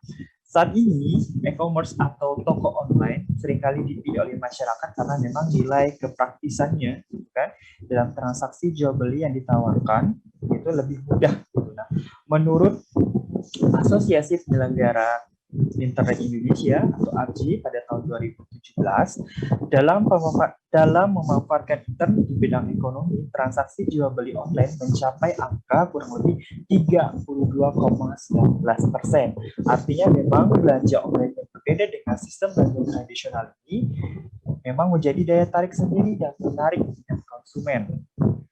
Dalam prosesnya, keberlangsungan sistem belanja online telah banyak geser ya. Adapun sikap-sikap memang secara waktu memang lebih mudah gitu ya, kita belanja online dan barang yang ditawarkan juga bervariasi gitu kan. Cuma di sisi lain gitu ya, dari belanja online itu ada salah satu hal yang memang menggeser gitu. Salah satunya itu adalah nilai sosial dan budaya pada akhirnya. Yang awalnya memang konsumen melakukan transaksi jual beli secara tatap muka, terjadi tawar-menawar di situ. Namun kini dengan sistem belanja online, transaksi jual beli tidak harus dilakukan secara tatap muka dan tidak terikat oleh ruang dan waktu. Gitu. Dengan adanya berbagai fasilitas konten, gitu kan, informasi yang tersedia pada e-commerce atau toko online membuat konsumen dengan mudah mencari beragam alternatif preferensi dan tahu atas pilihan barang dan harga yang diberikan. Nah, kita tahu bahwa berbelanja online kini hadir sebagai fenomena yang menjadi salah satu gaya berbelanja pastinya dalam generasi muda, di mana dalam budaya populer di era modern pada saat ini. Budaya populer hadir mendukung konsumerisme, perubahan perilaku berbelanja di masyarakat. Ya kan, di mana masyarakat memberikan sesuatu bukan hanya sekedar sebagai pemenuhan kebutuhan primer saja, karena pada masa ini perilaku pembelian seringkali semata-mata didasari oleh rasa kesenangan dan kebanggaan terhadap sesuatu yang berbasis online gitu. Nah, ini internet hadir dengan nilai efisiensi dan menyediakan ragam informasi, sehingga berangkat dari hal ini muncul dugaan bahwa saat kita melakukan transaksi belanja online, para konsumen itu menggunakan logika gitu ya, berdasarkan untuk melakukan sesuatu pembelian. Meskipun demikian, faktanya kini tidak semua konsumen melakukan transaksi belanja online bertindak secara logis dan rasional saat melakukan transaksi pembelian barang, sehingga terlihat lebih konsumtif saat kita belanja online. Jadi memang secara kasat mata memang ketika kita belanja online memang lebih mudah gitu kan, menghemat waktu gitu, kemudian menghemat tempat. Namun ada satu sistem yang berubah, yang awalnya kita ketika membeli sesuatu itu berdasarkan kebutuhan, namun dengan dipermudahnya teknologi ini mengakibatkan kita lebih konsumtif. Itu artinya hal yang tidak kita butuhkan karena memang melihat barangnya bagus dan diskonnya diberikan lebih murah, maka itu menjadi kayaknya kita akan terhipnotis dengan sesuatu yang berbasis online, sehingga sesuatu yang kita anggap itu butuh terabaikan. Nah, kemudian berbelanja online sebagai budaya yang populer. Ya, belanja online atau dengan istilah dalam bahasa Inggrisnya itu adalah online shop, merupakan salah satu bentuk transaksi elektronik yang memungkinkan untuk langsung membeli barang dari penjual melalui internet, melalui fitur fasilitas browser web, gitu kan. Nah, era belanja online menyebabkan masyarakat seringkali menjadi konsumtif. Kini transaksi belanja online dilakukan pula oleh masyarakat untuk berlomba memenuhi kebutuhan, ya kan, keinginan, dan memperoleh citra diri yang baik di lingkungan sosialnya. Hal ini timbul karena terdapat perubahan keyakinan bahwa dengan memiliki atau mengkonsumsi suatu benda dapat menjadi proses untuk mengidentifikasikan dirinya sebagai bentuk pembeda di lingkungan dengan orang lain. Artinya memang ketika kita dapat membeli sesuatu dari online shop tertentu, itu rasanya kayaknya ada rasa kebanggaan. Apalagi kita tahu bahwa ketika kita berbicara tentang online shop, memang produk atau barang-barang tertentu itu tidak dijual di pasar konvensional, tapi justru dijual secara online karena memang dari jenisnya, kemudian dari bahannya memang sudah terverifikasi memang tidak dijual secara konvensional gitu. Itu salah satu contoh realnya gitu. Ketika kita membeli barang dari tokoh online shop, itu rasanya bahwa oh ya, kayaknya ini barang hanya aku sendiri yang punya, yang lain nggak punya. Kemudian ditanya, kamu belinya di mana, di pasar mana? Oh enggak, aku beli online shop. Oh gitu. Jadi ada memang nilai-nilai tertentu ketika kita diketahui bahwa kamu beli di mana gitu kan, kemudian dengan harga berapa dan online shopnya ternama atau tidak. Itu menjadi salah satu nilai yang menurut saya cukup membuat eksistensi diri seorang pembeli itu naik, derajatnya lebih naik gitu. Nah, kemudian berbelanja online muncul sebagai salah satu fenomena berbelanja yang kini hadir sebagai proses komunikasi dari interaksi sosial yang berusaha menghadirkan makna identitas diri seorang individu lewat simbol-simbol tertentu seperti lewatnya barang-barang yang dibeli atau dikonsumsi dari transaksi belanja online. Transaksi belanja online dilakukan dengan sejumlah fasilitas pendukung yang memang harus tersedia ya, di mana transaksi belanja online dilakukan dengan jumlah fasilitas di antaranya itu adalah satu, komunikasi, kedua adalah akses internet, ketiga jasa kurir atau kargo di antar daerah, serta pembangunan infrastruktur yang memadai. Sehingga dengan adanya fasilitas pendukung yang memadai, transaksi belanja online dapat dilakukan untuk menjangkau hampir seluruh daerah di dunia, bahkan hingga mencapai konsumen pada rural community pada saat ini.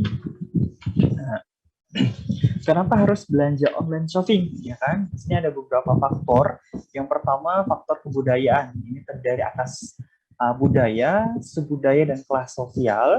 Yang kedua itu ada faktor sosial yang terdiri atas kelompok acuan, peran, dan status. Dan yang ketiga adalah faktor personal yang terdiri dari atas usia, pekerjaan, keadaan, ekonomi, gaya hidup, kepribadian, serta konsep diri. Yang terakhir itu adalah faktor psikologi yang terdiri atas motivasi, persepsi, proses belajar, kepercayaan, dan sikap. Nah, di samping dari 4 faktor di atas, terdapat pula faktor lain yang ikut mempengaruhi keputusan pembelian. Di antaranya ini stimulasi pemasaran yang terdiri atas detail produk, harga, tempat, serta promosi dari faktor lainnya. Gitu kan? Ini dengan adanya simulasi lain dalam lingkungan makro, ini faktor-faktor yang berdampak luas pada ekonomi, teknologi, politik, lingkungan, dan sosial budaya. Faktor ini dapat menjadikan motivasi seseorang untuk melakukan belanja dan melakukan keputusan dalam pembelian. Nah, ini adalah salah satu bentuk transaksi belanja online sebagai pemuas nilai. Nah, nilai. Ketika kita berbicara tentang nilai di sini bukan berarti angka ya, tapi kepuasan. Di mana sebagai tujuan hidup secara luas, seperti saat konsumen menginginkan kenyamanan, ingin memiliki rasa kebanggaan dan kebutuhan keamanan.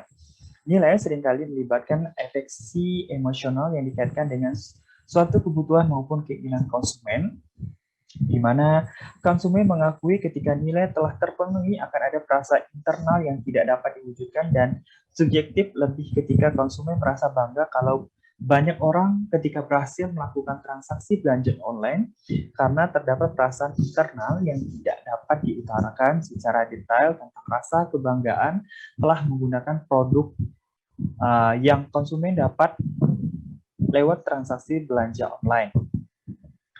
ya kan? Nah, konsekuensinya fungsional dan psikologi sosial lebih nyata dan lebih jelas saat konsekuensi dari pembunuhan nilai tersebut terjadi ketika konsumen mendapatkan pujian saat menggunakan pakaian, barang maupun lainnya yang didapatkan dari transaksi belanja online yang tadi saya sampaikan dari yang slide sebelumnya, bahwa memang ketika seseorang atau generasi muda belanja online dan belanjaan online itu berhasil ia dapatkan, ada sesuatu pemuasan nilai yang tadi saya bilang, kenyamanan, kemudian juga level atau derajatnya akan lebih sedikit naik dibandingkan orang yang belanja ke pasar konvensional gitu. Nah, transaksi tren gaya hidup generasi muda sering menjadi sebuah perubahan yang cepat mengakibatkan kecenderungan ke arah identitas melalui gaya hidup sebagai di mana generasi muda itu selalu up to date akan dapat dengan mudah, gitu kan? Di mana beragam informasi yang menjadi salah satu pilihan bagi masyarakat untuk menyikapi terhadap perubahan saat ini, gitu. Di mana hidup pada masa perkembangan teknologi yang pesat, kita tahu bahwa generasi muda atau generasi Y sebagai salah satu generasi muda pada saat ini menuntut untuk mendapatkan jawaban secara instan dalam segala pemenuhan kebutuhannya. Generasi tersebut lebih menyukai distribusi sumber pengetahuan dan informasi, berpikir terbuka, memiliki keterampilan yang beragam, mampu menjalankan dan informasi berpikir mengerjakan, bahwa generasi Y sebagai generasi muda yang tidak pernah terlepas dari tren gaya hidup. Terjadinya perubahan gaya hidup kaum muda masa kini tak terlepas dari perubahan budaya, pola pikir yang dialami oleh masyarakat yang bersangkutan. Tren gaya hidup memang generasi muda seringkali menuntut sebuah perubahan yang cepat. Hal ini dapat mengakibatkan kecenderungan ke arah pembentukan identitas melalui gaya hidup sebagai suatu simbol di antara mereka. Salah satunya tadi adalah belanja online, ya.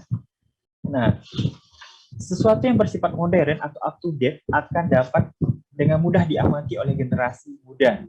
Beragam informasi yang masuk akan menjadi pilihan bagi generasi muda dalam menyikapi gaya hidup yang memang terdapat dalam masyarakat saat ini. Karena sebagai generasi muda yang masuk dalam klasifikasi Y, artinya dari umur 18 sampai 35 tahun, mengikuti perkembangan teknologi dan menuntut segala sesuatu dengan cara yang instan. Gaya hidup belanja online menjadi salah satu tren yang disukai oleh generasi Y ini, gitu kan? Salah satu belanja online merupakan salah satu tren yang saat ini memang menjadi penghibur lara pada saat pandemi, ya, gitu. Nah, di mana terdapat kondisi di mana individu yang menekan berbagai keinginan mereka seiring dengan proses penerimaan atau aturan sosial yang menganggap bahwa budaya belanja online merupakan budaya berbelanja pada era modern ini yang dilakukan demi memenuhi kebutuhan bahkan keinginan mereka seiring dengan proses pertumbuhan dan proses aturan sosial. Nah, ini adalah model perilaku konsumen. Pertama, kenapa orang lebih banyak tertarik belanja online dibandingkan ke pasar konvensional? Pertama itu adanya rangsangan pemasaran, artinya ini memang dari penjualnya, gitu ya. Ada produk, kemudian ada harga, kemudian ada saluran pemasarannya, dan terakhir itu adalah promosi. Nah, ada pun rangsangan lain dari yang membantu produk online itu lebih banyak diminati. Pertama dalam bidang ekonomi, kemudian ada teknologi, politik, dan budaya. Nah, ada pun ciri-ciri dari pembeli online. Yang pertama tadi yang sudah saya sampaikan, ada budaya, sosial, pribadi, dan psikologi. Di mana proses keputusan pembelian ini pertama harus memperhatikan masalah. Kira-kira ini kita butuh atau tidak, gitu kan? Kemudian mencari informasi ketika kita ingin membeli barang itu, kita harus lihat dulu reviewnya gimana. Kemudian ketika sudah melihat reviewnya, kemudian kita mulai mencari alternatif. Kita cari toko-toko yang memang pada saat ini yang lebih murah, seperti itu. Kemudian ketika kita sudah dapat toko yang lebih murah, maka kita mulai mengambil keputusan untuk membeli. Nah, setelah kita membeli produk yang kita beli secara online itu, maka terdapat yang namanya perilaku pasca pembelian, di mana pembelian produk, kemudian pembelian merek, kemudian pemilihan saluran pembelian, kemudian menentukan waktu pembelian, dan terakhir itu adalah jumlah pembelian, kan? Di mana transaksi belanja online dipilih sebagai generasi muda pada saat ini. Nah, di sini ada saya pernah bertanya kepada salah satu rekan kerja saya, kenapa lebih memilih belanja online. Nah, jadi teman saya mengatakan seperti ini, Shopee gratis ongkir, tapi Bukalapak juga iya. Kalau kita sering main kan, terdapat suatu kode-kode voucher kayak gitu. Walaupun nggak gratis ongkir, tapi kembaliannya lebih dari gratis ongkir. Kemudian saya juga pernah bertanya kepada salah satu siswa saya yang bercerita tentang belanja online. Nah, lagi-lagi lihat barang usia promo ini murah terus gratis ongkir, jadi langsung beli aja, gitu kan? Nah, itu kedua jawaban dari teman kerja gitu dengan siswa saya itu sebenarnya pada dasarnya transaksi belanja online memang salah satu alternatif belanja yang memang benar lagi tren di kalangan muda atau generasi muda, gitu kan? Karena memang berbelanja online itu memang mempermudah dan banyak manfaat, gitu. Di antaranya adalah pencegahan yang hadir. Baik, izin mohon maaf Pak Leo, mengingatkan waktu hampir habis, kami berikan tambahan 1 menit untuk penutupan materi, kami persilakan. Oke, baik. Terima kasih Pak Ronald. Mas Ronald, baik. Nah, ini adalah beberapa tips yang perlu kita lakukan pada saat kita belanja online. Bisa dibaca di slide.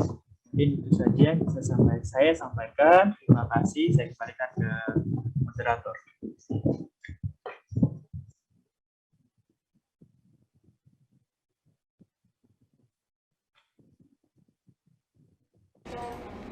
Baik, terima kasih sekali sharingnya pada pagi hari ini Pak Leo. Nanti kita akan bertemu di sesi Q&A ya, untuk membantu menjawab pertanyaan teman-teman peserta. Dan kali ini kita langsung saja teman-teman untuk langsung masuk ke sesi question and answer. Kali ini kita akan bertemu dengan narasumber kita yang pertama terlebih dahulu. Kali ini kepada Bu Eva, datang pertanyaan dari Siti Tasriah. Kepada Bu Eva, bagaimana mengatasi berita hoax yang masih samar-samar? Apakah kita perlu menunggu, akan tetapi kita perlu waspada akan berita tersebut, dikhawatirkan berita tersebut benar dan memerlukan suatu tindakan? Dan bagaimana jika berita hoax telah sampai ke keluarga kita dan ditelan mentah-mentah oleh orang tua ataupun orang-orang yang ada di grup keluarga tersebut misalnya? Bagaimana Bu Eva membantu menjawab pertanyaan ini? Terima kasih Mas Ronald. Begini, teman-teman, tadi di dalam presentasi saya kan ada strategi untuk verifikasi berita ya. Yang pertama, tentu kita kalau ini isi berita kok kelihatannya penting, tetapi kok meragukan isinya. Nah, itu bisa diverifikasi dengan kanal khusus Kominfo.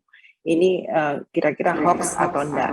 Atau kalau ke yang swasta, ke Mafindo.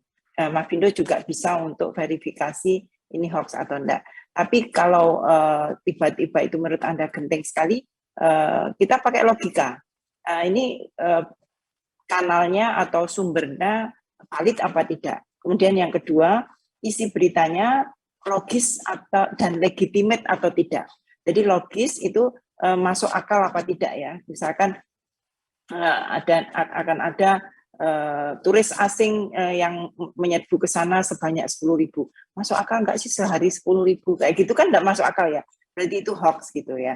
Yang kedua adalah legal atau legitimate itu ya. Legitimate dan legal itu juga tanya kepada sumbernya. Misalkan menurut bea cukai masa ngurusi penumpang kan gitu ya. Tapi kalau sumbernya itu misalkan dari imigrasi baru kita dengar. Tapi kalau sumbernya dari nobody jangan dianggap juga begitu ya, misalkan seperti itu. Tapi yang paling penting adalah cek berita itu melalui kanal Kominfo atau Mafindo dan juga ada beberapa kanal lain yang untuk bisa verifikasi.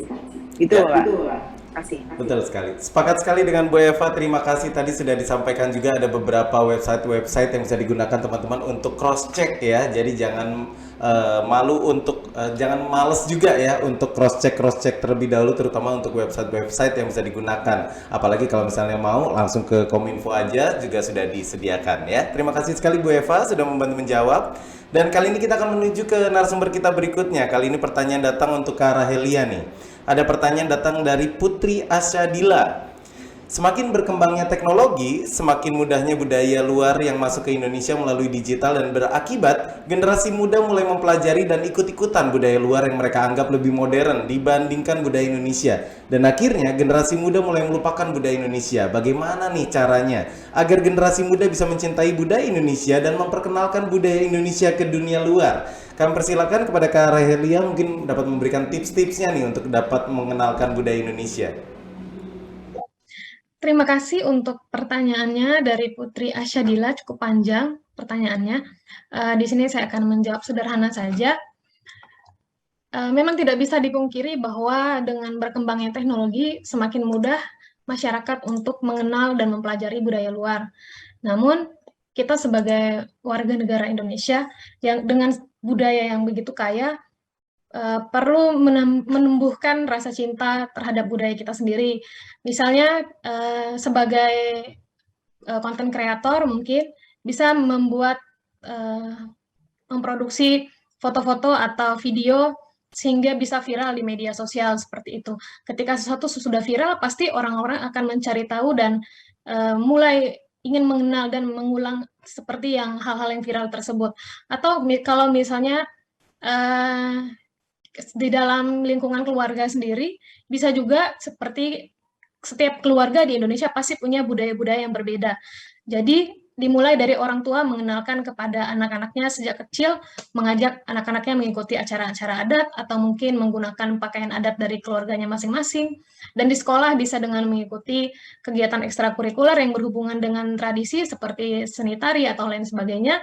Dan di masyarakat sendiri sebenarnya pemerintah sudah mulai untuk menggalakkan cinta tanah air, cinta budaya Indonesia, di mana kita lihat sendiri pada saat perayaan 17 Agustus, para peserta upacara diwajibkan untuk menggunakan pakaian adat daerah masing-masing. Jadi saya rasa pertama dimulai dari diri kita sendiri, dari lingkungan keluarga, kemudian dari diri kita sendiri memang tidak dipungkiri bahwa ketika kita menyukai sesuatu ya maka mungkin kita akan melupakan hal lain. Tapi ketika kita melihat budaya itu terus tampil di media sosial kita, lama-kelamaan maka kita akan mencari tahu. Seperti itu. Terima kasih.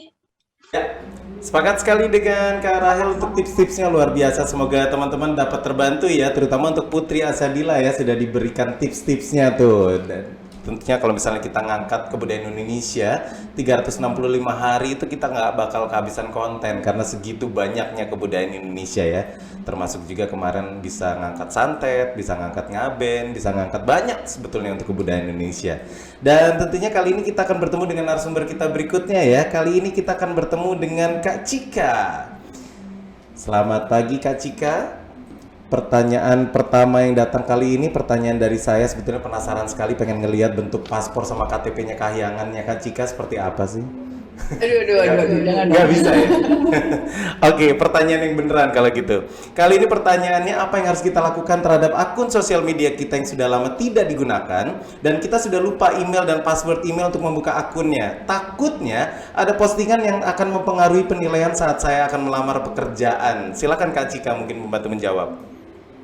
Oke, iya nih banyak banget permasalahan seperti ini. Ya. Ternyata udah hilang kan Instagramnya, udah bahkan hilang emailnya dan lain-lain. Sebenarnya balik lagi, pertama adalah banyak juga yang bisa membantu kita untuk menghilangkan jejak seperti itu. Semakin majunya perkembangan zaman, semakin banyak juga bantuan kita untuk menghilangkan sisi-sisi negatif seperti itu. Tapi balik lagi, create-lah media sosial yang baru yang meyakinkan orang lain bahwa oh iya, media sosial itu udah nggak terpakai. Media sosial itu selama belum hilang, kita udah punya backup-an yang baru. Sehingga memang branding atau image yang dilihat bukan wah ini kayak orang misterius nih, wah jangan-jangan media sosial itu real dan lain-lain. Jadi create-lah another media sosial yang baik, yang bagus, sehingga media sosial tersebut juga bisa kita berikan penjelasan ketika kita masuk ke dunia profesional. Itu sih kalau dari aku. Yeay, terima kasih sekali Kak Cika sudah membantu menjawab ya. Sangat jelas sekali kalau udah Kak Cika yang ngejelasin. Terima kasih sekali Kak Cika. Kali ini kita akan bertemu dengan narasumber kita berikutnya nih. Kepada Pak Leo. Kali ini datang pertanyaan dari Arja Kusuma nih untuk Pak Leo. Ini banyaknya kemudahan belanja online seperti pay later, kredit, free ongkir, dan juga diskon sehingga membuat seseorang menjadi konsumtif. Ini kok saya banget ya. Bagaimana kita mengatur agar membeli sesuatu yang butuh dan bukan keinginan, tapi kemudahan belanja online tersebut terkadang jarang sekali ada atau tergantung promo. Ketika kita tidak butuh, ada aja promo-promo tersebut hadir. Baik, silakan mungkin Pak Leo dapat membantu menjawab. Baik, terima kasih. Jadi saya coba kasih tips ya. Ada beberapa tips sebenarnya untuk biar kita tidak menjadi konsumtif, terutama dalam berbelanja online. Yang pertama, kita harus berhenti, gitu ya, berlangganan dari semua email promosi, ya. Kemudian yang kedua, kita mulai blokir akses situs belanja online yang sering kita kunjungi. Kemudian yang ketiga, segera hapus aplikasi belanja online di smartphone Anda, gitu kan. Dan yang keempat, mari tipis-tipis cari liburan yang sekiranya tidak menguras kantong. Kemudian yang terakhir itu adalah minta bantuan teman. Kita harus berbagi, gitu. Berbagi problem. Ayo nih, saya tidak bisa berhenti belanja online nih, gimana ya, tolong bantu. Mungkin seperti itu tips dari saya. Terima kasih. Terima kasih sekali Pak Leo, dan jangan lupa teman-teman sudah membuat list untuk kebutuhan prioritasnya ya. Jadi berkomitmen jangan sampai ke distract dengan yang namanya promo-promo, karena tanpa kalian sadari promo itu akan selalu ada. Jadi nggak perlu takut misalnya dapatkan diskon spesial hanya dalam waktu 3 detik lagi gitu. Nggak usah buru-buru diklik, karena ntar begitu kalian meleng nonton TV habis gitu balik lagi bakal ada promo gitu lagi. Jadi tenang aja, promo nggak bakal hilang kok. Mereka butuh kita ya, mereka butuh uang kita sebetulnya. Dan terima kasih sekali Pak Leo sudah membantu menjawab pertanyaan dari Arja Kusuma. Dan tentu saja kami mohon maaf tidak bisa semua pertanyaan dapat diajukan kepada seluruh narasumber. Semoga pertanyaan-pertanyaan tadi sudah cukup mewakili pertanyaan lainnya. Dan kali ini akan kami umumkan siapa saja para calon peserta yang akan menerima verifikasi dari tim panitia untuk menerima giveaway dari kita. Dan kali ini akan ada beberapa peserta yang akan menerima verifikasi, yaitu Siti Tasria, Putri Asyadila, Arja Kusuma, Sumardi Rakit, ada Faki Al-Hakimi, ada Ani Mariati, ada Zainal Masun, ada Melki Sofiansyah, ada Kaharudin Prasetya, ada Nuria Darajat, dan juga ada Ronald Andretti. Terima kasih untuk masing-masing calon peserta. Silakan untuk DM ke admin Q&A kami untuk mengisi format untuk data dirinya ya. Dan jangan lupa nanti untuk verifikasinya semuanya kalian bisa tanyakannya ke admin Instagram @litdik.kalimantan. Oke? Baik, dan tentunya di akhir sesi ini kami bersama-sama ingin mengajak Anda untuk berfoto bersama dengan seluruh narasumber kami yang sangat luar biasa pada pagi hari ini. Boleh dinyalakan kembali ya, silakan Rahmat, silakan Juki, dan juga Cynthia, dinyalakan kembali kameranya. Kita akan berfoto bersama seluruh narasumber kita. Terima kasih sekali untuk Bu Eva Kusuma Sundari yang telah meluangkan waktu berbagi untuk teman-teman yang ada di Sanggau. Terima kasih untuk Kak Rahelia Siahaan. Terima kasih untuk Kak Cika Aldika yang sudah rela turun dari Kayangan ke bumi. Dan juga terima kasih untuk Pak Leo Saputra yang sudah bergabung. Kita akan berfoto bersama terlebih dahulu ya. Untuk slide yang pertama, berikan pose terbaik di depan kamera dalam hitungan ketiga ya, untuk salam literasi digital. 3, 2, 1. Baik, untuk slide berikutnya masih ada? Oh, tidak ada ya. Baik, kalau begitu terima kasih sekali. Dan di akhir sesi ini sekali lagi mewakili seluruh tim yang bertugas, kami mengucapkan banyak terima kasih atas partisipasi Anda untuk mengikuti literasi digital kita. Dan jangan lupa untuk follow Instagram kami @litdik.kalimantan, dan juga untuk YouTube channel kami ada di Literasi Digital Kalimantan. Dan tentunya mewakili seluruh tim yang bertugas hari ini di studio ada Lina dan juga Zaki. Saya Ronald Andretti pamit. Selamat siang dan sampai jumpa di literasi digital berikutnya. Salam sehat selalu Indonesia dan salam literasi digital.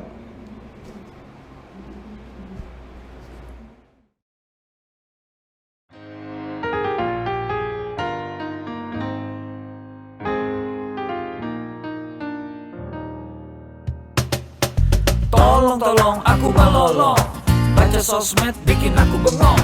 Banyak berita isinya bohong, bikin orang jadi saling menggonggong. Seperti ada niat sebar kebencian, tanpa peduli akan ada kerugian. Seperti dapat munculnya permusuhan, karena tertipu jadi curigaan. Gue pernah baca hoax di sosmed, yang jadi merugikan tukang trompet. Katanya trompet bisa bikin kanker, trompet sih cuma bisa bikin bibir doer.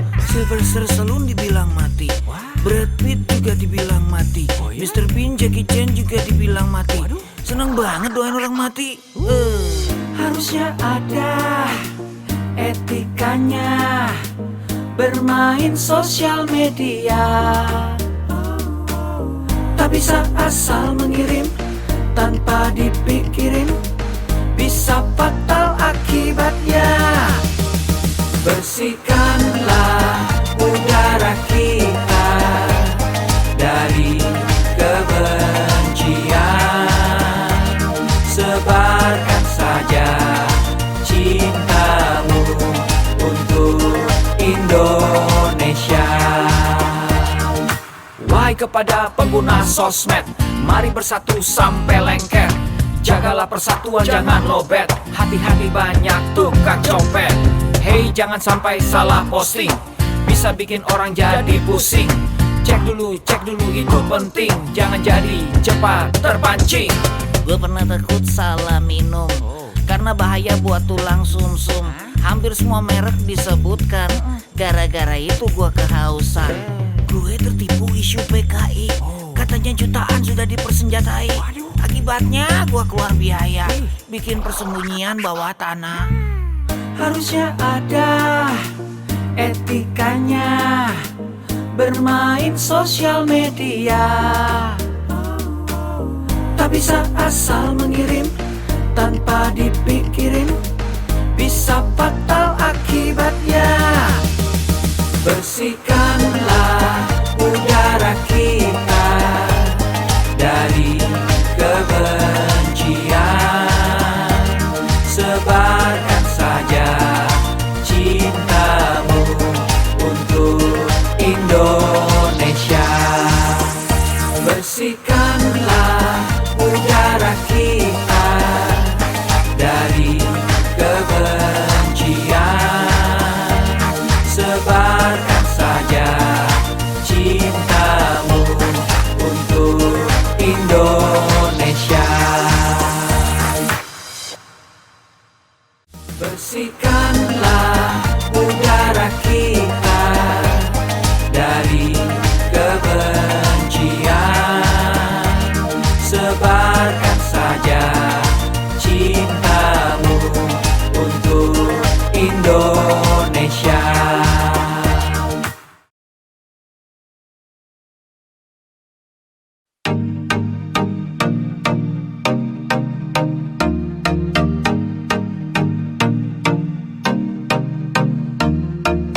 Cek dulu, cek dulu, cek dulu, cek dulu. Yo, kini saatnya kita harus tambah pintar. Jangan jadi orang yang mudah sebar-sebar, karena belum tentu itu berita benar. Kalau nggak ngerti, ayo belajar. Mulailah curiga jika sudah suruh-suruh. Sebarkanlah, hey, tunggu dulu. Periksalah kalimat, kok banyak tanda seru. Banyak huruf besar, mata gue jadi ngilu. Coba dicari beritanya dulu, mendingan begitu daripada keliru. Apa untungnya sebar kabar palsu, daripada nanti kamu yang malu. Cek dulu, daripada nanti kamu yang malu. Cek dulu, siapa tahu hoax. Yup. Hello.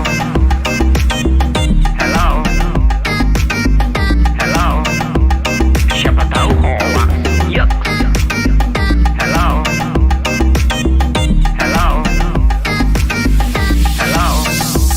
Siapa tahu hoax. Hoax itu konten yang negatif, tujuannya itu ya provokatif. Paling cocok buat orang yang sensitif. Kalau ke gue ya gak efektif, tapi semua suka yang positif. Misalnya video yang inspiratif, meme yang lucu, itu juga sip. Positif, kreatif, dan produktif. Coba dicari beritanya dulu, mendingan begitu daripada keliru. Apa untungnya sebar kabar palsu, daripada nanti kamu yang malu. Cek dulu, daripada nanti kamu yang malu. Cek dulu, siapa tahu hoax.